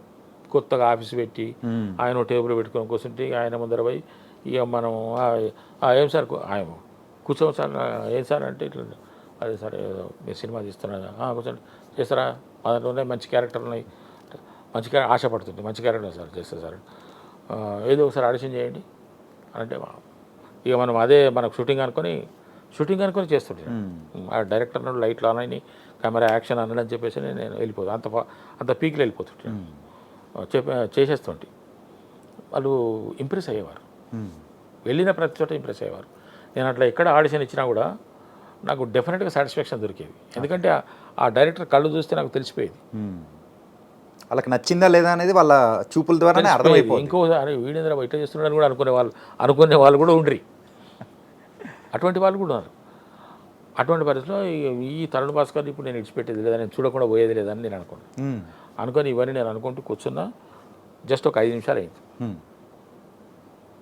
బిక్కు అంటూ కూర్చున్నాను నేను. 5 నిమిషాలు అయింది, తరుణ్ భాస్కర్ వచ్చాడు, ఆయనే వచ్చిండు. నేను చూసి సార్ అని లేచిన, ఆయన వచ్చి కూర్చోండి సార్ అని చెప్పేసి కూర్చోబెట్టి ఆయన అంతటికీ ఆయన రాగానే ఎవరో కుర్చీ తీసుకొచ్చాను, సార్ దీంట్లో ఒక క్యారెక్టర్ మీరు చేస్తారు అన్నాడు. ఇక అది ఆయన చూడడమే నాకు అనుకుంటే ఇక ఆయన నాకు క్యారెక్టర్ కూడా ఇస్తారా అని చెప్పేసి అని చెప్పిండు. అది పిట్టకథలు. ఓకే. పిట్టకథల్లో రాముల అనే ఒక ఎపిసోడ్లో ఎక్స్ ఎమ్మెల్యే రామచంద్ర నా క్యారెక్టర్ పేరు. ఆ క్యారెక్టర్ వేసిన సార్ నేను 2 days చేశాను. అది చాలా బాగా వచ్చింది. అది సినిమా వాళ్ళు చాలా దాన్ని ఎప్పుడు 2020లో అది చాలామంది చూశారు, నేను చూడలేదు, నా లింక్ కూడా నాకు రాలేదు. వెబ్ సిరీస్ వచ్చిందట, మా ఇంట్లో వెబ్ సిరీస్ కనెక్షన్ కూడా లేదు, నేను పెట్టుకోకుంటే ఈ వైఫై లేకుండా నాకు నా దగ్గర వచ్చిన టీవీ ఉండే దాన్ని నడుపుకున్నాం, డబ్బా డయానోరా. అది చాలామంది నేను మఠం పోయినా ఒకసారి ఇట్లే అది ఇటు వస్తుంది. ఒకరోజు మఠంలో ఉన్నాం, రామకృష్ణ మఠంలో ఉండి లోపలికి పోయి ఇటేమో వస్తుంటే అన్న ఎవరో కనిపించారు. సార్ మీరు పిట్టకథలు చేశారు కదా సార్ అన్నాడు. పిట్టకథలని కూడా తెలియదు నాకు, ఆ పేరు అనేది కూడా టైటిల్ కూడా తెలియదు. వీళ్ళు రాములా అని చెప్తున్నాడు భాస్కర్, తరుణ్ భాస్కర్ రాములా అని చెప్తున్నాడు కానీ అది పిట్టకథలు దాంట్లో ఒక ఎపిసోడ్ రాములా అని నాకు తెలియదు. సార్ మీరు పిట్టకథలు భలే చేశారు సార్ మీరు అన్నాడు ఆయన. పిట్టకథలు ఎప్పుడు చేశాను పని నేను అనుకుంటున్నాను. నాకు ఈ సీరియల్స్ మీద పోతున్నది. ఈ సీరియల్స్లో పిట్టకథలు నేను ఎక్కడ చేసినాను పిట్టకథలు? మీరు ఆ పిల్లవాడిని జుట్టు పట్టుకుని కొడతారు చూడండి సార్, వాడిని అడుగుతారు కదా, భలే నచ్చింది సార్ నాకు అన్నాడు. అదే జుట్టు పట్టుకుని చేసిందంటే ఇది రాములా కదా అని నేను అనుకోవాలి. ఇక అతని ముందర బయటపడకుండా అట్లా సార్ అని చెప్పేసి అనుకున్నా. ఆ తర్వాత తెలిసింది నాకు ఇది వెబ్ సిరీస్, దాంట్లో మంచులక్ష్మి గారు ఇంకెవరెవరు చేశానని చెప్పి. ఆ విధంగా నేను తరుణ్ భాస్కర్ గారి పిట్టకథలు చేసి ఉన్నాను సార్. ఆ తర్వాత ఏం చేసిండు తరుణ్ భాస్కర్, ఎందుకో నా మీద ఒక రకమైనటువంటి ఆయనకు ఒక ఇంప్రెషన్ ఉన్నది. అది ఇంకా ముందు ముందు ఎంత పేలుతుందో తెలియదు, పేరుస్తాడు ఆయన నాకు తెలిసి, నేను అనుకుంటున్నా. అది నాకు చెప్తున్నది, నా మనసు చెప్తున్నది. ఎందుకంటే ఆ కీడకళలో చూస్తాంగా ఆ క్యారెక్టర్ మీకు ఉన్న దానిలో మీరు చేస్తున్న క్యారెక్టర్లో డిఫరెంట్ క్యారెక్టర్. ఆయన కొంచెం ఇప్పుడు వేరే పని మీద ఉన్నాడు. అయితే ఒక పేటిఎం యాడ్ ఒకటి చేస్తూ నన్ను పిలిపించాడు, దాంట్లో కూడా నాకు వేషం ఇచ్చాడు. ఇది అయిపోయిన తర్వాత ఇక్కడ వీళ్ళు ఇది ఆ పక్కన జరుగుతుంటే ఈ పక్కన వీళ్ళు డీజే టిల్లు కోసం వీళ్ళు ప్లాన్ చేసుకున్నారు. వీళ్ళు మొత్తం రెడీ అయిపోయింది, ready to shoot, go for shoot. అన్ని క్యారెక్టర్స్ వస్తున్నాయి, మదర్ అండ్ ఫాదర్ దొరుకుతున్నారు వీళ్ళకు. మదర్ అంటే సరే, కానీ ఫాదర్ కావాలి వాళ్ళకి ఇంపార్టెంట్గా. ఎట్లా అని అనుకుంటున్న పరిస్థితుల్లో వాళ్ళు కొంతమందిని ఆడిషన్ చేసారు. వాళ్ళకు ఒక 3-4 గ్రేడ్స్ కావాలి వాళ్ళకు. గ్రేడ్స్ అంటే వాళ్ళకు ఒక ఆ యొక్క పర్టికులర్ కావాలి. ఒక ఫాదర్ అంటే సిద్ధుకి ఫాదర్ లాగా ఉండాలి, తెలంగాణస్ లాగా బాగా చెప్పగలిగి ఉండాలి, పర్ఫార్మెన్స్ చేయగలిగి ఉండాలి. ఇవన్నీ వాళ్ళకు కొన్ని అనుకున్నటువంటి అంశాలు. ఆ అంశాలు ఉన్న వాళ్ళకు మంచి ఆర్టిస్టులు దొరికి ఉంటారు వాళ్ళకు. కానీ కొన్ని వాళ్ళకి ఎందుకో ఇంకా కావాలి అనుకున్న పరిస్థితుల్లో సిద్ధు గారు, మంచులక్ష్మి గారు, తరుణ్ భాస్కర్ గారు ఎక్కడో ఒక చోట ఒక సమావేశంలో ఉన్న సందర్భంలో సిద్ధు తరుణ్ భాస్కర్ని అడిగినట్టు తెలిసింది నాకు. ఇట్లా మా సినిమా షూటింగ్ దగ్గరికి వస్తున్నది, మన ఫాదర్ క్యారెక్టర్ దొరుకుతలేడు అని చెప్పేశానంటే అప్పుడు తరుణ్ భాస్కరు అక్కడనే టీవీ ఉంటే ఆ టీవీలోనే ప్లే చేసి నన్ను చూపించాడు. నన్ను చూపించి చూడు అంటే చూసి ఎట్లుంటాడు అని అడిగినట్టుండేమో, తీసుకోమని చెప్పినట్టుండే ఆయన. ఇక నా నెంబర్ తీసుకొని భాస్కర్ దగ్గర తరుణ్ భాస్కర్ దగ్గర నా నెంబర్ తీసుకొని నాకు ఫోన్ చేశారు. నాకు ఫోన్ చేస్తే అప్పుడు వాళ్ళు ఆడిషన్కి రమ్మంటే ఆడిషన్కి వెళ్ళాను. ఆడిషన్కి వెళ్తే వాళ్ళు 50% ఓకే చేసుకున్నట్టున్నారు. ఆ తర్వాత మళ్ళీ మేము కాల్ చేస్తాం సార్, మీరు ఈ 2-3 రోజులు ఎటైనా పోతున్నదా, బయటకి ఏమైనా పోతున్నారా ఎటైనా అంటే, లేదు సార్ ఇక్కడే ఉంటారన్నారు. ఒక 2-3 డేస్ తర్వాత మీకు కాల్ చేస్తామన్నారు. మళ్ళీ కాల్ వచ్చింది. కాల్ వస్తే వెళ్ళిన తర్వాత అప్పుడు నాకు అనుకోకుండా నాకు ఒక వేరే సినిమా వచ్చింది. అప్పుడే మంచి క్యారెక్టర్, దాంట్లో మెయిన్ క్యారెక్టర్. ఏంటి సార్ మీ పరిస్థితి అని అడిగాను. నేను ఆ సినిమా అది ఇంకా రాలేదు సినిమా. అది సినిమా వస్తే బాగుంటుండే కానీ అది ఎందుకో రాలేదు. వస్తుందో రాదో కూడా తెలియదు. నేను ఒక సినిమా చేస్తున్నాను సార్, ఇట్లా ఫలానా నాకు డేట్లు కూడా ఇచ్చాను. నేను ఒక మెయిన్ క్యారెక్టర్ చేసింది, ఒక ఫుల్ టైం క్యారెక్టర్ చేసింది, ఫుల్ డేట్స్తో చేసింది కూడా ఆ సినిమానే. దానికి నాకు ఆల్రెడీ 10 రోజులు డేట్లు ఇచ్చున్నారు. ఆల్రెడీ నేను 15 రోజులు చేసి ఉన్నా, ఇంకా 10 రోజులు డేట్లు. నా జీవితంలో మొట్టమొదటిసారి అన్ని రోజులు చేస్తున్నా సినిమాది. ఇట్లా అరే మరి మన సినిమా కూడా అప్పుడే, ఈ సినిమా కూడా మీరు ఓకే అయితే 50 డేట్లు వస్తాయి అన్నారు. నేను దానికే ఇంపార్టెన్స్ ఇచ్చిన, ఎందుకంటే అది ఆల్రెడీ చేస్తున్నాను నేను. దాని సంగతి నాకు తెలుస్తున్నది. అది నాకు చాలనుకుంటున్నాను నేను. ఇది బయటకు వస్తే నా సంగతి, నాకు ఇక సినిమాల్లో అవకాశాలు వస్తాయనే అభిప్రాయంలో నేనున్నా. నాకు ఇది పెద్దగా అనిపించలేదు. ఇంకా వీళ్ళు మొదలుపెట్టలేదు, ఆ క్యారెక్టర్ ఏదో మనకు తెలియదు, ఎన్ని రోజులు వస్తాయో తెలియదు, వీళ్ళు ఎంత ఇస్తారో తెలియదు, ఇవన్నీ ఉంటాయి కదా మనకు ఆలోచన. అంటే నాకు ఆల్రెడీ ఆ డేట్లు ఉన్నాయి సార్, మరి మీది ఎప్పుడు అంటే, లేదు సార్ మనది కూడా అదే డేట్ రావచ్చు మ్యాక్సిమం, మరి మీరు ఎట్లా అన్నాడు. నేను దానికి ఇంపార్టెన్స్ ఇస్తాను చెప్పాను.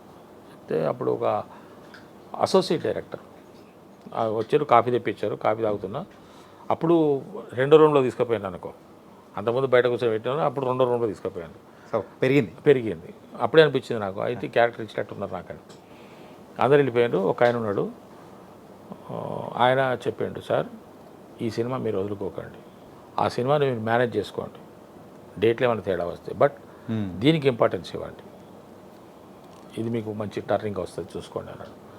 అన్నట్టుగానే దాని దీనికి అడ్జస్ట్ చేసుకున్నాం, ఇది వచ్చింది. అది నిజంగానే టర్నింగ్ పాయింట్ అయింది. టర్నింగ్ పాయింట్ అంటే నార్మల్ టర్నింగ్ పాయింట్ కూడా కాదు సార్. ఈ డీజే టిల్లు తర్వాత సో 1తో కంపేర్ చేసుకుంటే స్క్వేర్లో మీకు ఎక్కువ క్యారెక్టరైజేషన్ కానీ ఆ నడివి కానీ మీరు వేసే పంచులు కానీ అన్నీ కొంచెం ఎక్కువ అప్గ్రేడ్ ఉన్నట్టున్నాయి. ఇంకా ఈజీ వస్తుంది కదా, ఈజీ ఈజీ వస్తుంది కదా, తెలిసిపోతాయి కదా మనకు. ఫస్ట్ దాంట్లో అంటే మనకు అదే ఆయన సిద్ధి ఎవరో మనకు తెలియదు, ఆ డైరెక్టర్ తెలియదు, ఎవరు తెలియదు. ఆ తర్వాత మనం సెకండ్కి వచ్చేటప్పటికి అది ఫస్ట్ బాగా హిట్ అయిందన్న సంగతి తెలుసు, దీన్ని ఇంకా కొంచెం ఇంప్రూవైజ్ చేయాలి, ఇక అంత మనకు కొంచెం నార్మల్ అయిపోతుంది కదా, కాబట్టి ఇంకా కొంచెం ఈజీ ఎక్కువ అయిపోయింది. సిద్ధు గారితో ఎలా ఉంది సార్? ఎవరైనా ఆర్టిస్టే సార్. ఓకే. అక్కడ రాగద్వేషాలు ఉండవు, అనుబంధాలు ఉండవు. అంటే ఫస్ట్ ఆఫ్ ఆల్ నేను ఉంచుకోను, నాకెవరు ఫ్రెండ్స్ ఉంటారు సార్, నేను ఎవరితో ఫ్రెండ్షిప్ చేయను. నేను కొంచెం కఠినంగా మాట్లాడతా. కఠినంగా అంటే వాస్తవం ఎప్పుడైనా కఠినంగానే ఉంటుంది, నిజం చాలా చేదుగా ఉంటుంది అని చెప్పేసి అంటారు కదా. నేను కొంచెం నిజాలు ఎక్కువైంది. నేను 99 మ్యాక్సిమం 100% నేను నిజాలే మాట్లాడతాను. అబద్ధాలు నా దగ్గర ఉండవు. నేను అబద్ధాల జోలికి వెళ్ళాను. అబద్ధం బ్రతుకు నాకు ఇష్టం ఉండదు. ఏది ఉన్నా కూడా నిజంగానే ఉండాలి. ఓకే. కష్టమైన ఇబ్బంది అయినా నిజంగానే ఉండాలి అని చెప్పేసి అని భావించే వ్యక్తిని కాబట్టి నేను కొంచెం చూడటం కూడా నేను కొంచెం కఠినంగానే కనపడతా. కాబట్టి నాకెవరు దగ్గరగా ఉండరు, నేను ఎవరి దగ్గరికి పోను. అంటే ఈ లడ్డుగాని పెళ్ళి ఎప్పుడు సార్? మ్యాడ్ మ్యాక్స్లో లడ్డుగాని పెళ్ళి మొత్తం ధూమ్ధాం. మ్యాడ్ స్క్వేర్లో లడ్డు పెళ్ళిదే మొత్తం కథ అంతా. ఆ సాంగ్ రిలీజ్ అయ్యేటప్పటికి మీ క్యారెక్టరైజేషన్ ఎలా ఉంటుందని వీఆర్ వెయిటింగ్. బాగుంటుంది. ఈ మ్యాడ్లో సో మీ క్యారెక్టర్ అనేది కూడా out of the box sir. So ఏంటది, దాని కథ ఏంటి అసలు ఎక్స్పెక్ట్ చేయలేదు. మార్చి 29కి రిలీజ్ మ్యాడ్ స్క్వేర్లో. నిన్ను అడిగేది మ్యాడ్ గురించి సార్. ఆ మ్యాడ్లో సో మీ క్యారెక్టర్ అనేది అంటే అక్కడున్న మెయిన్ ఆర్టిస్ట్ల వాళ్ళ ఫాదర్ అట్లా అనుకుంటాం అయితే, కానీ ఇది అవుట్ ఆఫ్ ద బాక్స్ వచ్చేసి ఇది చిన్న అతుకు, ఇది ఒక చిన్న ప్యాచ్. ఇది ఎలాగంటే కళ్యాణ్ శంకర్ గారు డైరెక్టర్ గారికి ఆ డీజే టిల్లులో నా పర్ఫార్మెన్స్ చూసి, నా యొక్క కామెడీ చూసి ఆయనకు బాగా నచ్చి ఈ సినిమా మ్యాడ్ ఆయన పట్టాల మీదకి ఎక్కించింది అప్పటికే. అబ్బా నాకు ఈ సారథి ఒక ఉంటే బాగుంటుండే కదా అని చెప్పేసి అని ఆ పాత్ర లేకపోయినా కూడా లడ్డు కానీ ఫాదర్ పాత్ర క్రియేట్ చేసి దాన్ని నన్ను చూపించాడు. ఆయన ఇంట్రెస్ట్తోని, ఆయనకు నా మీద ఉన్నటువంటి ఇష్టంతో చేసిన పని. మీరు చేసిన ఇంకో సృష్టి కూడా ఏంటంటే సో అక్కడ ఆ మూవీలో యాంటోనీ అంటే దేంతో అనే ఎక్స్ప్రెషన్ కూడా సో మీమ్స్లో కానీ ఎన్నిసార్లు అంటే కొన్ని అట్లా కుదురుతాయి సార్. అవి ఓకే, కొన్ని కుదురుతాయి, కొన్ని ఆటోమేటిక్గా యథాలాభంగా వచ్చేస్తాయి. ఈ బలగం మూవీ టైంలో కూడా సో ఆ నారాయణ పాత్రకి మిమ్మల్ని వద్దు అని కూడా అన్నారని విన్నాము. ఇది ఎంతవరకు నిజం? నేను కూడా విన్నాను. అయితే ఈ బలగం పాత్రకు కూడా ఈ పిట్టకథల లింకు. ఓకే. డీజే టిల్లుకు ఏ విధంగానైతే పిట్టకథలు చూసి తరుణ్ భాస్కర్ గారు మురళీధర్ గారు తీసుకోమని చెప్పారో, వేణు ఒకరోజు ఆ పిట్టకథలు చూస్తూ ఈ ఎపిసోడ్ చూసి నేను ఎప్పుడైనా ఈ సినిమా చేస్తే ఈ సినిమాలో అల్లుడు క్యారెక్టర్కి ఇతన్నే తీసుకుంటా అని వేణు అనుకున్నాడని నాకు తర్వాత తెలిసింది. బలగం సినిమా చేస్తున్న సందర్భంగా తెలిసింది. ఆ విధంగా కూడా అది పిట్టకథలే కారణం.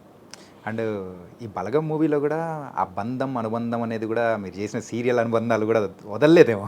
ఆ జయరాం గారితో సో ఇక్కడ బావమరిది క్యారెక్టర్ బలగంలో చేయడం అంటే మీరిద్దరికి ఒక ప్రత్యేక అనుభవం ఉంది కదా సార్? ఫ్రెండ్షిప్ కానీ లేదు, ఫ్రెండ్షిప్ కూడా లేదు సార్? పరిచయం ఉన్నది అంతేగా, ఫ్రెండ్షిప్ ఏం లేదు. ఓకే, పరిచయం ఉన్నది.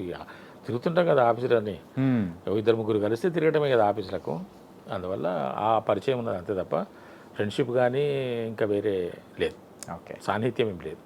ఈ సందర్భంగా నేను సరే ఈ ఇంటర్వ్యూ మళ్ళీ మనం మర్చిపోతామేమో, నేను ఈ రోజున ఈ మాత్రం కొంచెం పేరు తెచ్చుకొని సినిమా రంగంలో మురళీధర్ గౌడ్ అనే ఒక నటుడు ఒక బాలకృష్ణ గారితో చేయటము, ఒకడు వెంకటేష్ బాబు గారితో చేయటం అనేది నాకైతే గొప్ప విషయం, మరవలేని విషయం, మర్చిపోలేని విషయం. ఓకే, ఒక తృప్తికరమైనటువంటి అనుభూతినిచ్చినటువంటి విషయం. దీనికి ఈ రోజున నేను ఈ విధంగా ఉండడానికి కారణం, నేను గుర్తుంచుకునే వ్యక్తులు ఇప్పటికీ ఈ రోజున ఉన్నప్పటికీ ఒక 3. ఓకే, ఒకటి తరుణ్ భాస్కర్ గారు, ఆయన పునాది వేశారు. బలగం సినిమాలో వేణుకు ఎందుకో నా మీద నమ్మకం.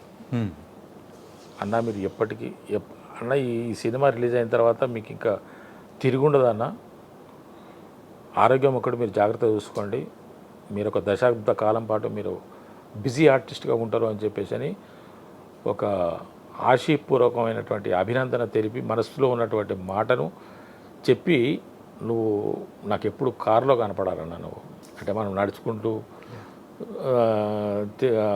తిరుగుతుంటాం కదా, స్కూటర్ మీద తిరుగుతున్నాం కదా, నువ్వు ఎప్పటికీ నాకు కారులో కనపడాలని చెప్పేసి అని అన్న వ్యక్తి వేణు. అంటే దైవం మానుష రూపేణ అన్నట్టుగా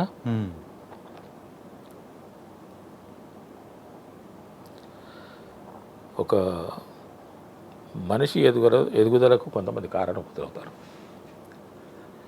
అలాగా అనిల్ రావుపూడి గారు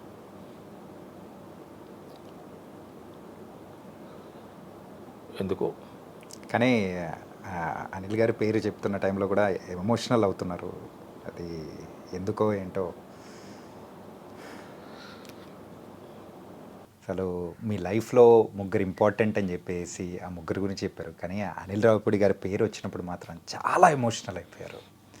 ఇప్పటికీ ఆ కంటి తడి అనేది కూడా ఉంది.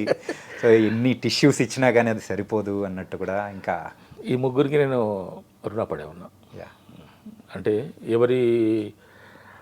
ఎవరి చేయుతను ఏ విధంగా అందించాలో ఆ విధంగా అందించారు కాబట్టి నేను వాళ్ళని ఎప్పుడు జ్ఞాపకం ఉంచుకునేటువంటి బాధ్యత నా మీద ఉన్నది.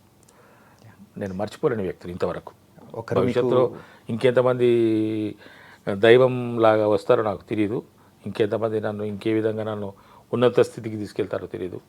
ఇప్పుడున్న దాంట్లో తరుణ్ భాస్కర్ గారు, నా తమ్ముడు వేణు గారు, అనిల్ రావుపూడి గారు. ఒకరు ఫౌండేషన్ వేసినట్టు మీ కెరియర్కి, ఇంకొకరైతే ఆ గోడలు కట్టినట్టు, ఇంకొకరైతే కప్పుతో మొత్తం ఒక ఇంటిని కంప్లీట్ చేసినట్టు చేశారు. Nice sir. వీళ్ళందరూ వయసులో చిన్నవాళ్ళు అంతే. కానీ మీరు ఏ క్యారెక్టర్ చేసినా కానీ దానికి తగ్గ న్యాయం అనేది కూడా చేస్తూ, అంటే మురళీధర్ గౌడ్ అంటే ఇప్పటికీ ప్రత్యేకంగా అందరూ ప్రేక్షకుల మనసులో నిలిచిపోయే క్యారెక్టర్స్ చేస్తూ ఉన్నారు. It was very very nice. నా అదృష్టం అది. నాకు ఇంకా మంచి పాత్రలు దొరకాలి, నేను ఇంకా మంచి ప్రతిభావంతంగా క్యారెక్టర్స్ పోషించి ప్రేక్షకుల అభిమానాన్ని చూరగొనాలని, వాళ్ళ యొక్క అభినందనలు అందుకోవాలనేటువంటి తాపత్రయంలో ఉన్నా. ఖచ్చితంగా మంచి క్యారెక్టర్స్ రావాలి, ఒక బలమైనటువంటి పర్ఫార్మెన్స్ చేయాలనేటువంటి ఆలోచన ఉన్నది నాకు. ఈ క్యారెక్టర్స్ అన్నీ ఓకే సార్, అంతా బాగుంది. అండ్ రీసెంట్గా రిలీజ్ అయిన శివరపల్లి వెబ్ సిరీస్, పంచాయతీ అనే వెబ్ సిరీస్ అమెజాన్ దానిలోకే తోపు ఇప్పటికీ ఇప్పటికీ ఎవరైనా కానీ కదిలిచ్చినా కానీ నంబర్ 5 ఉన్నది, టాప్ 10 నంబర్ 5 ఉన్నది. శివరపల్లి అనేది మన తెలుగులో చేసి సో మంచి అప్రిసియేషన్. ఆ సర్పంచ్ క్యారెక్టర్ పెద్ద సర్పంచ్ మిట్ట సుధాకర్ అద్దరు కొట్టేశారు రిజల్గా. అంటే చాలా మందికి కూడా డౌట్లు ఉంటాయి, ఈవెన్ వాళ్ళకు కూడా ఏమన్నా ఏంటంటే ఆ పంచాయత్ సిరీస్ అది కూడా ఈవెన్ రాగ్మయుడితో నేను ఇంటర్వ్యూ చేసేటప్పుడు కూడా అన్నాడు అదొక క్లాసిక్, దాన్ని టచ్ చేయాలన్నా కానీ ఒక నిమిషం భయం అనిపించింది. కానీ అండ్ దాని తర్వాత తమిళ్లో కూడా తీశారు, తమిళ్లో వాళ్ళు అనుకున్నంత అప్రిసియేషన్ అనేది తమిళ తర్వాత తెలుగు. అవునా? ఓకే. అప్రిసియేషన్ అనేది కూడా అక్కడి నుంచి రాలేకపోయింది. కానీ తెలుగులోకి వచ్చేటప్పటికి మాత్రం కొంచెం అనిపించింది. అయినా కానీ ఇక్కడున్న నేటివిటీకి తగ్గట్టు పర్ఫెక్ట్ న్యాయం చేసేసారని చెప్పేసి నిజంగా మేము కూడా చాలా బాగా ఎంటర్టైన్ అయ్యాం సార్. అంతగా ఇదంతా మీ పక్క. ఓకే, మీరు అంటే ఆ యొక్క ప్రేక్షకుల పక్క, వ్యూవర్స్ పక్క. మేము నా వైపుకి వస్తే ఈ సినిమా సార్ పంచాయత్ అనే ఒక డిఓపి గారు నాకు ఫోన్ చేశారు, ఇప్పుడు కాదు లాంగ్ బ్యాక్. ఓకే సార్, ఒక పంచాయత్ అని ఒక వెబ్ సిరీస్ ఉన్న సార్ హిందీలో, మీరు ఒకసారి చూడండి. దాంట్లో ఒక సర్పంచ్ క్యారెక్టర్ ఉంటుంది. యాక్చువల్గా సర్పంచ్ లేడీ, కానీ ఆమె భర్తనే సర్పంచ్గా ట్రీట్ అవుతుంటాడు, ఆయనే పూర్తిగా నడిపిస్తుంటాడు వ్యవహారం అంతా. ఆ క్యారెక్టర్కి మిమ్మల్ని అనుకుంటున్నాము, మీరే నాకు కావాలని నాకు అనిపించింది. డైరెక్టర్ ఏమో ఫలానా ఆయన యూఎస్లో ఉంటాడు. ఇది టాక్స్ జరుగుతున్నాయి. ఈ ప్రాజెక్ట్ కనుక మన చేతికి వస్తే డైరెక్టర్ గారు వస్తారు, అప్పుడు ఫుల్ డీటెయిల్స్ మాట్లాడుకుందాము. జస్ట్ మీకు నేను హింట్ ఇస్తున్నాను, మీరు ఒకసారి ఆ వెబ్ సిరీస్ చూడండి, ఆ సర్పంచ్ క్యారెక్టర్ని మీరు ఒకసారి గమనించండి, పరిశీలించండి అన్నాను. సరే సార్ అన్నాను. ఆన్ చేసి చూసిన పంచాయత్ అని చెప్పేసి అని వచ్చింది. ఆ సర్పంచ్ క్యారెక్టరు ఫస్ట్ ఉప సర్పంచ్ అతను అది మాట్లాడుకోవటము ఉన్నది. సర్పంచ్ కోసం చేస్తుంటే సర్పంచ్ అటు నుంచి రావడము, సర్పంచ్ సాబ్ వస్తున్నాడు అని చెప్పేసి అని అక్కడ కనపడగానే నేను ఆపేసిన. అదేంటి? చూడదలుచుకోలేదు నేను. ఓకే. ఎందుకంటే ఆ ఇంపాక్ట్ నా మీద ఉంటుందేమో.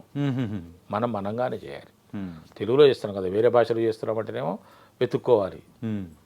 నా భాషలో నేను చేయడానికి, ఒక క్యారెక్టర్ చేయడానికి నాకు దాంట్లో ఇబ్బంది ఉండదు.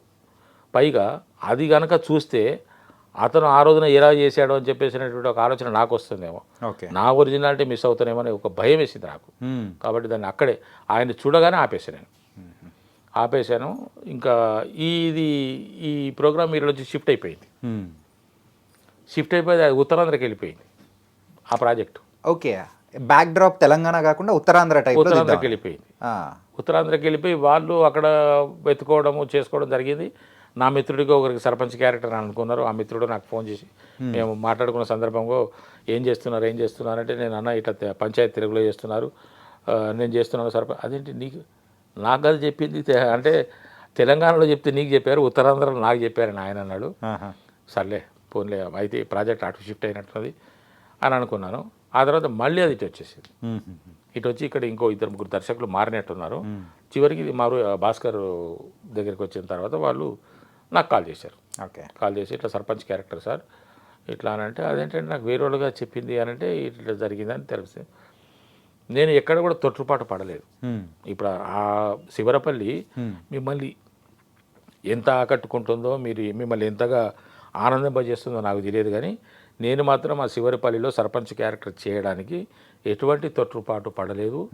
నాకు ఎటువంటి దాని మీద ఆలోచన కూడా లేదు నాకు. ఓకే.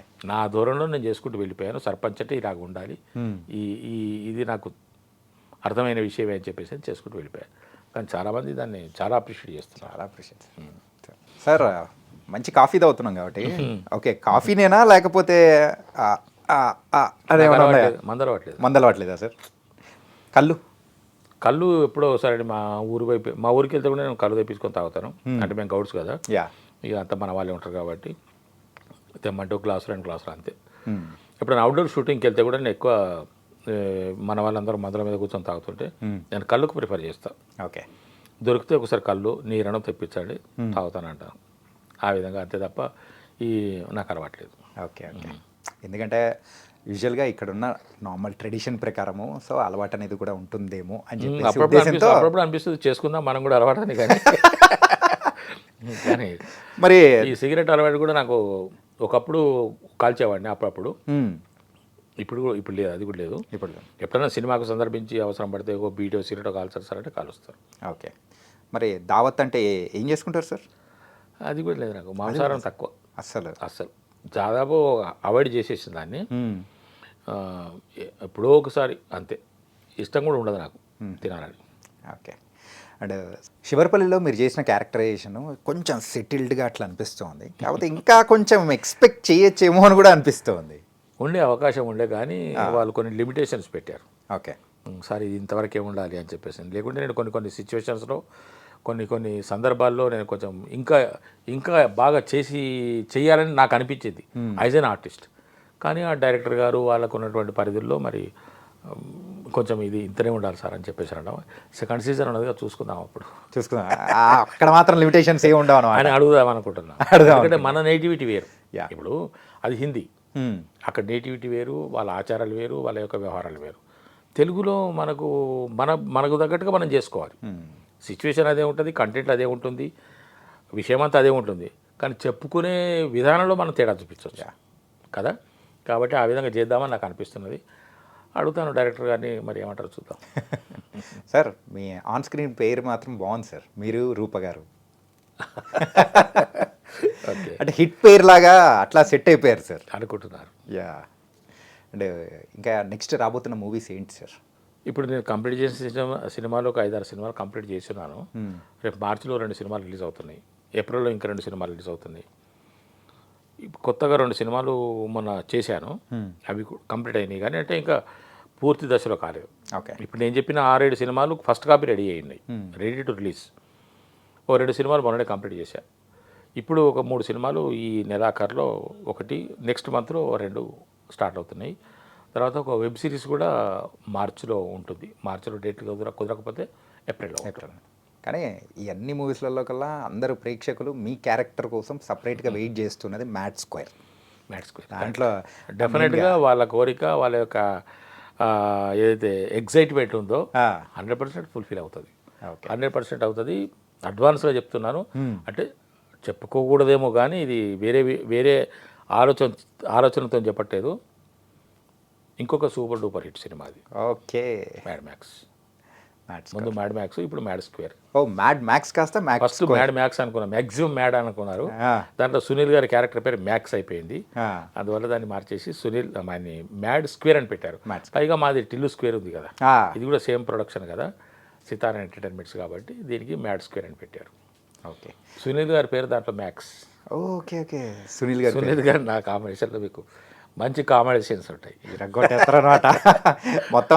చెప్తుంటే నాకు నవ్వొస్తున్నది కాబట్టి నేను అడ్వాన్స్గా చెప్పాను. అంటే నా మనసు చెప్తున్నది ఏంటంటే, one more super duper hit cinema in my list.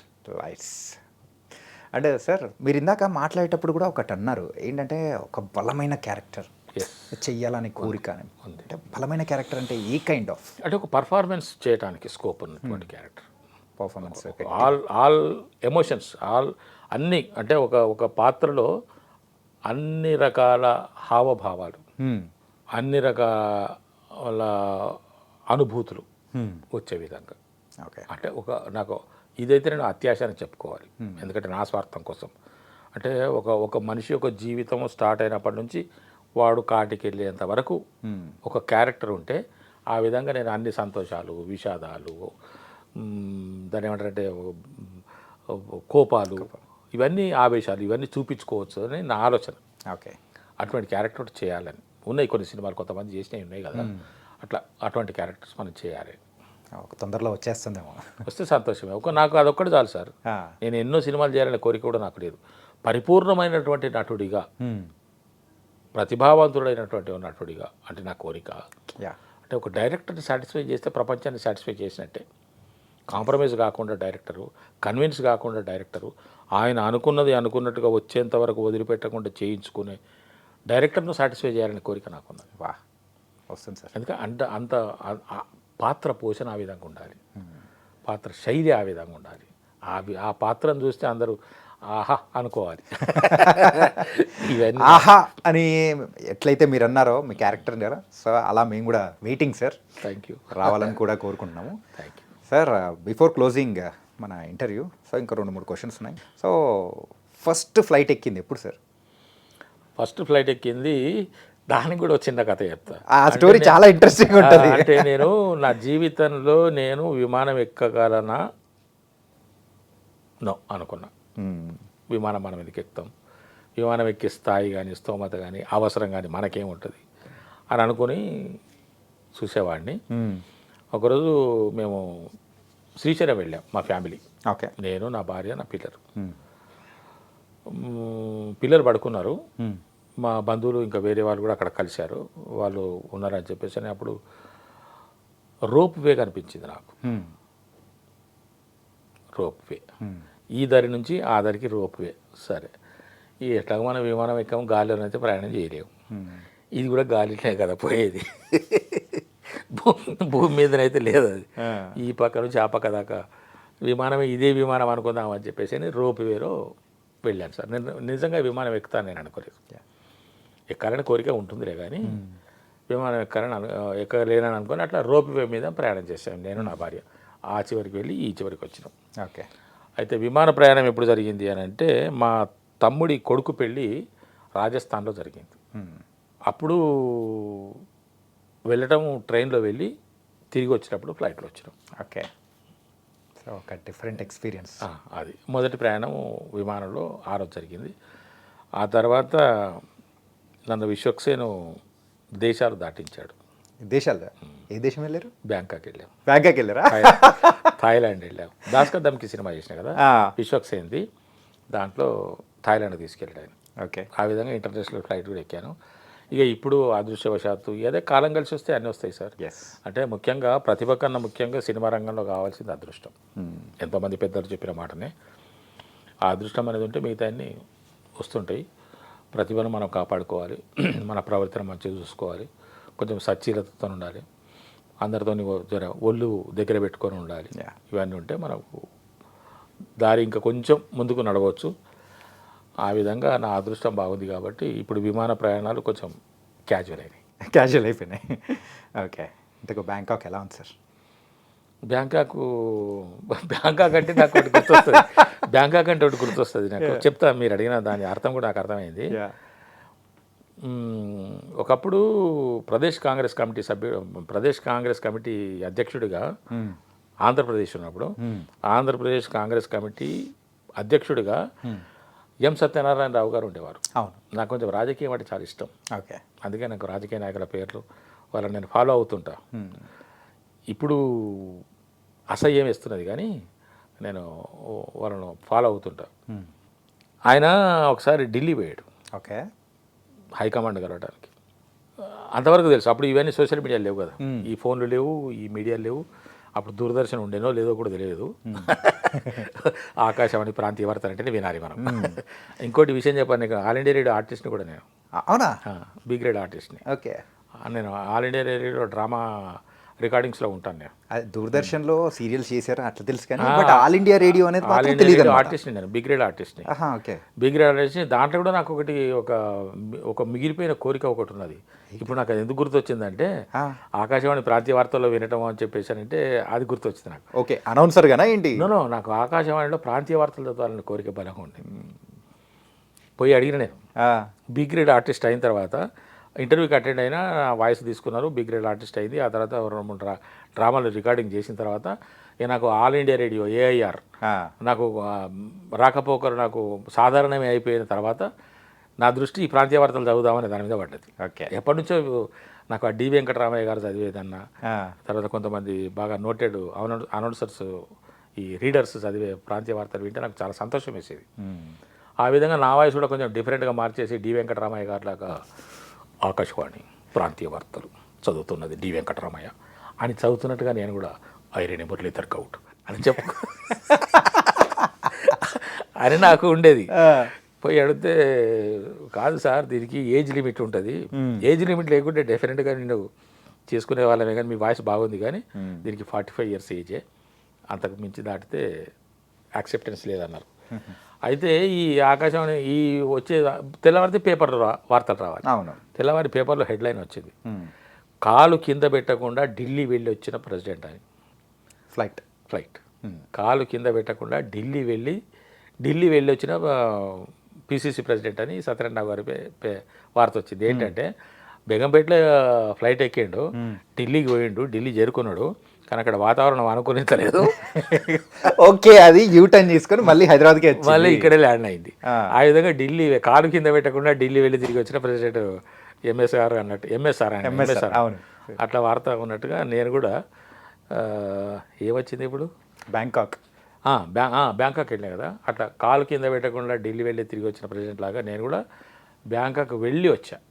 11 రోజులు ఉన్నా. షూటింగ్లోనే సరిపోయింది. అదే చాలా లీజర్ ఉండే నాకు. సినిమా షూటింగ్లు చాలా లీజర్గా ఉంటాయి తమ్ముడు. ఓకే, మిగతా వాటి లాగా హడావుడి ఉండదు, పర్ఫెక్ట్గా మనకు కంఫర్టబిలిటీ ఉంటుంది. నాకు అన్ని రకాల సౌలతులు ఇచ్చారు వాళ్ళు, అన్ని సౌకర్యాలు ఇచ్చారు, డబ్బులు కూడా ఇచ్చారు. బ్యాంకాక్ వేరా పో అని కూడా అన్నారు. బ్యాంకాక్ రోడ్లు ఎట్లా ఉన్నాయి సార్? బాగున్నాయి రోడ్లు ఆశీషోర్లు అవన్నీ తిరిగి వచ్చిన. ఇక అటు పోవచ్చు ఇటు పోవచ్చు, అక్కడ ఇది ఉంటుంది ఇక్కడ పోయిరాపోండి సార్ అన్నారు కానీ పోలేదు నేను ఎక్కడికి. డబ్బులు కూడా ఇచ్చారు పాపం. డబ్బులు ఇచ్చారు, కారు ఇచ్చారు, కొన్ని జాగ్రత్తలు కూడా చెప్పారు. హ్యాట్ పెట్టుకో, కళ్ళతోటి పెట్టుకో, మళ్ళీ గుర్తుపట్టి లేని ఫోటోలు తీసి పంపిస్తారు సార్ అని అన్నారు. కానీ సరే అన్నా కానీ ఎక్కడికి పోలేదు, రూమ్కి వచ్చి పడుకున్నాను. దానికి నైస్ సార్. అండ్ ఫ్యామిలీలో సో మీకంటే సినిమా వ్యామోహం అనేది కూడా ఒకటి ఉంది, అలాగే అన్న వాళ్ళకి ఏమన్నా అలాంటి వ్యామోహం కానీ అట్లా ఏమన్నా ఉందా? ఇటు సైడ్ వచ్చే ఇంట్రెస్ట్ కానీ అలా ఎవరికి ఉన్నట్టు లేదు, ఎవరికి లేదు. ఏం లేదా? ఏమో మనవాళ్ళు ఉంటే ఎవరికైనా ఇంట్రెస్ట్ ఉంటే చెప్పొచ్చు. ఓకే, పెద్దన్న ఏం చేస్తారు సార్? నేనే పెద్ద ఆయన్ని. పెద్దనంటే కొడుకులు. పెద్ద అబ్బాయి అతను గ్రాఫిక్ డిజైనర్, బాచుపల్లి ఉంటాడు. ఓకే, నేను ఖైరతాబాద్ ఉంటాను. మా చిన్న అబ్బాయి మా ఊర్లో ఉంటాడు. ఓకే, మేమిద్దరం ఉంటాం ఇక్కడ. వాళ్ళు వస్తుంటారు పోతుంటారు, మేము ఊరు వెళ్తుంటాం. మాకు కామన్ అది, హైదరాబాద్ నుంచి మా ఊరు వెళ్ళడం అనేది కామనే. ఇప్పుడు ఇప్పటి నుంచి 3 గంటలకు బయలుదేరినా అనుకో 5 గంటలకు మా ఊర్లో ఉంటా, అయిపోయా. మళ్ళీ 6 గంటలకు బయలుదేరితే 8 గంటలకు ఇక్కడ ఉంటాం. అంతే. పక్కింట్లో అంతే. ఎదురు చాలా ఈజీ. తనకి నైస్ సార్. ఓ బోల్డ్ అయిన విషయాలు సందర్భంగా నేను నా ఈ యొక్క ఎదుగుదలకి యా. మా డిపార్ట్మెంట్ వాళ్ళు చాలా సంతోషపడుతున్నారు. కానీ అంటే ఆ పర్టికులర్గా మీరు తీశారు కాబట్టి నేను ఒకటి అడుగుతాను. ఏంటంటే మీ రిటైర్మెంట్ టైంలో కూడా సో ఆ రిటైర్ అవుతున్న సందర్భంలో సో మీ హెడ్ ఎవరైతే ఉంటారో సో అది రాసేటప్పుడు కూడా ఐ డోంట్ నో కరెక్ట్ మీ గురించి కూడా ఈయన ఈ యొక్క ఎంప్లాయ్ అనేది కూడా సంస్థకు ఒక అసెట్ లాంటి వాళ్ళు అని చెప్పేసి రాశారని కూడా విన్నాను. అది ఎక్కడ జరిగిందంటే నేను డివిజన్ ఆఫీస్లో పనిచేస్తున్నప్పుడు అడ్మినిస్ట్రేషన్ సెక్షన్లో నేను పనిచేస్తున్నప్పుడు మాకు క్యాజువల్ ఎవ్రీ ఇయర్ మాకు కాన్ఫిడెన్షియల్ రిపోర్ట్స్, మునుపు కాన్ఫిడెన్షియల్ రిపోర్ట్స్ అనేవాళ్ళు సిఆర్స్, అంటే ఫర్దర్ ప్రమోషన్స్కి కానీ ఇంక్రిమెంట్ రిలీజ్ చేయడానికి కానీ లేకుంటే మన యొక్క యాటిట్యూడ్కి బిహేవియర్ కాండక్ట్ ఏ విధంగా ఉన్నది అన్నది ఒక రిపోర్ట్ రాస్తారు. ఎవ్రీ ఇయర్ ఇవ్వాలి అది. అది ఇప్పుడు రాన్నది ఏఏఆర్ అంటున్నారు, యాన్యువల్ అప్రైజల్ రిపోర్ట్ అంటున్నారు. దాంట్లో మాకు ఒక డి గారు రాశారు. ఓకే, డి గారు రాశారు, he's an asset to the administration section, very good worker, hard worker అని చెప్పి రాశాడు. కానీ ఆయనకే నాకు ఎప్పుడు టఫ్ ఫైట్ జరిగేది. అంటే ఎట్లుంటుందంటే ఒక ఆఫీసరు, ఒక సిన్సియర్ ఆఫీసర్, ఆయన ఏనాడు 9 పైసలు లంచం తీసుకొని ఎరగని ఆఫీసర్. నా అదృష్టవశాత్తు అతను కూడా నాకు రాజకీయ నాయకుల్లో ఒక వ్యక్తిగా, ఒక సినిమా నటుడిగా రామారావు గారు ఎంత స్వచ్ఛమైనటువంటి మనిషిలా కనిపిస్తారో టి రామలింగారెడ్డి గారు అని, now is no more, TM Ramalingareddy garu అని ఒక డి గారు ఉండేవారు నాకు. ఓకే, మాకు అద్భుతమైనటువంటి మనిషి, వర్క్ మైండెడ్ మనిషి, నన్ను బాగా ఇష్టపడ్డ వ్యక్తి. బయట అందరికి చూస్తే నా మీద ఉరుమురిమినట్టు ఉండేవాడు, వీడిని ఇప్పుడే సస్పెండ్ చేస్తాడు, ఇప్పుడే ట్రాన్స్ఫర్ చేస్తాడు అని అందరూ అనుకునేలాగా ప్రవర్తించేవాడు. కానీ వెన్నలాంటి మనసుతో నన్ను బాగా చేరదీసి నేనంటే బహు ఇష్టపడ్డవాడు. ఓకే, రామలింగారెడ్డి గారు ఆయన ఆ విధంగా రాశాడు. ఆ తర్వాత సిఆర్స్ ఎప్పుడు అడిగినా కూడా, ఎవరు అడిగినా కూడా గుడ్ వర్కర్, హార్డ్ వర్కర్ అని రాశారు. ఓకే, అసెట్ అని రాసింది మాత్రం డి గారు ఒకరే. ఓకే, మిగతా వాళ్ళందరూ good worker, hard worker, nice అని రాసేవాళ్ళు. అంటే స్పెసిఫిక్గా ఇటువంటి పర్టికులర్గా ఏమన్నా మెన్షన్ చేస్తే దాని కింద రిమార్క్స్లో కూడా దాన్ని జస్టిఫై చేయాలి.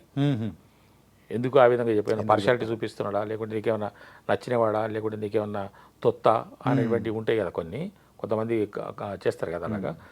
దానికోసం కింద జస్టిఫికేషన్ కూడా రాసేవాడు ఆయన, for this work is an asset అని. దానికైతే సూపర్. ఆ విధంగా నేను విద్యుత్ సంస్థలో పనిచేసి రిటైర్ అయినా కాబట్టి 27 సంవత్సరాల 3 నెలల కాలం పాటు రిటైర్ చేసిన నాకు తెలిసిన ప్రతి వాళ్ళు విద్యుత్ సంస్థలో నేను పనిచేసే ప్రతి చోట నేను ఎక్కడికి వెళ్ళేవాడిని కాదు, అందరూ నా చుట్టే వచ్చేవాళ్ళు. నేను మురళీధర్ ఈరోజు వర్కింగ్ డే అంటే మురళీధర్ సీటు మీద 100% ఉంటాడు. 99, 98, 95 కాదు, 100%, 10:30 to 5 డెఫినెట్గా సీట్లో ఉంటాడు అనేటువంటి కాన్ఫిడెన్స్. ఒక దీనికి తప్ప చేస్తాముడు ఒక్కరా. నేను అసలు క్యాజువల్లీస్ కూడా చాలా తక్కువ ఆడుకునేవాడిని, ఎమర్జెన్సీ అయితే తప్ప. ఏదున్నా కానీ, సినిమాదైనా కానీ, సీరియల్ అయినా కానీ ఆ 10:30 లోపే కంప్లీట్ చేసుకుని వచ్చేసాను. ఇప్పుడు కూడా నేను షూటింగ్లోకి వస్తే నేను ఆఫీస్కి వెళ్ళినట్టే వస్తాను. ఇంట్లో కూడా నేను ఏ షూటింగ్కి వెళ్తున్నాను, ఎటు వెళ్తున్నాను కూడా ఏం తెలియదు వాళ్ళకి, తెలియదు, చెప్పను కూడా. ఓకే, వాళ్ళు కూడా అడగరు. నేను నా పని నేను చాలా 100% నేను చిత్తశుద్ధితో చేస్తా, డెడికేషన్ అయితే చేస్తా, ఒక రెస్పాన్సిబిలిటీతో చేస్తా. ఇప్పుడు సొంత ఇల్లు ఏమన్నా ఉందన్న? హైదరాబాద్ లేదు, మా ఊర్లో ఉంది. హైదరాబాద్లో కావాలి ఒక ఇండిపెండెంట్ హౌస్ తీసుకోవాలని ప్లానింగ్లో ఉన్నారా? తీసుకోవాలి ఇక, మరి జీవితం అక్కడే గడపాలి కదా. ఒక చిన్న ఇండిపెండెంట్ హౌస్ తీసుకొని, అపార్ట్మెంట్లు, ఫ్లాట్లు కాకుండా ఒక ఇండిపెండెంట్ హౌస్ తీసుకోవాలి, ప్రశాంతంగా గడపాలి. ముందర 4 చెట్లు, ఆకాశాన్ని చూసుకుంటూ గడుపుదామని. ఏం తమ్ముడు ఇంకో 3-4 ఏళ్ళు ఉంటా, అంతకన్నా ఎక్కువ ఉన్నారు కదా. ఏమో భగవంతుని అనుగ్రహం ఎట్లున్నో తెలియదు, కానీ నా యొక్క క్యాలిక్యులేషన్ ప్రకారం ఇంకో 3-4 ఇయర్స్ నేను కొంచెం ఆరోగ్యవంతంగా ఉండి, చేయగలిగిన స్థాయిలో ఉండి, స్తోమతలో ఉండి చేయాలి అనేది ఆలోచన. అట్లా మాత్రం అనుకోకండి. ఏంటంటే సో మీరు అందరినీ నవ్వుతూ హ్యాపీగా స్ట్రైట్ ఫార్వర్డ్గా ఉన్నారు, అండ్ ఇంకా ఎక్కువ కాలం ఉండాలి అండ్ మా మనసులో ఎప్పటికీ ఉండాలని మనస్ఫూర్తిగా కోరుకున్నాం. నిజంగా బోల్డెన్ విషయాలు అనేది కూడా మనం ఈరోజు ఇంటర్వ్యూ ద్వారా షేర్ చేసుకున్నారు. అంటే నా తల్లిదండ్రుల పుణ్యం, మా తల్లిదండ్రులు చాలా కష్టపడ్డారు. మా తల్లిదండ్రులు నిజంగానే జన్మజన్మలు నాకు తల్లిదండ్రులు గురువు. ఆ విధంగా మా అమ్మగారి పేరు రాజమణి అమ్మ, మా నాయన పేరు గౌరయ్య గౌడ్ గారు. ఓకే, ఈరోజు వాళ్ళ ఒక ఆశీస్సులు అనేది కూడా ఉన్నాయి కాబట్టి నాకు నిరంతరం ఉన్నాయి, నిరంతరం నాకు వాళ్ళ ఆశీస్సులు ఉన్నాయి. అమ్మవారి అనుగ్రహం నా మీద ఎప్పుడు వర్షిస్తూనే ఉన్నది. Really thank you Muralidhar Goud గారు అన్న అండ్ బాబాయ్. ఇంకా ఏదైనా అంటే ఇంకా అన్నీ చెప్పుకోవాలి. ఎవరానికి బాబాయ్? పోనీ పెద్దనా. సరే ఏదో చెప్పు. ఇంత మంచి ఇంటర్వ్యూ ఇచ్చినందుకు థ్యాంక్ యూ పెద్దనా. Really thank you so much. Really thank you.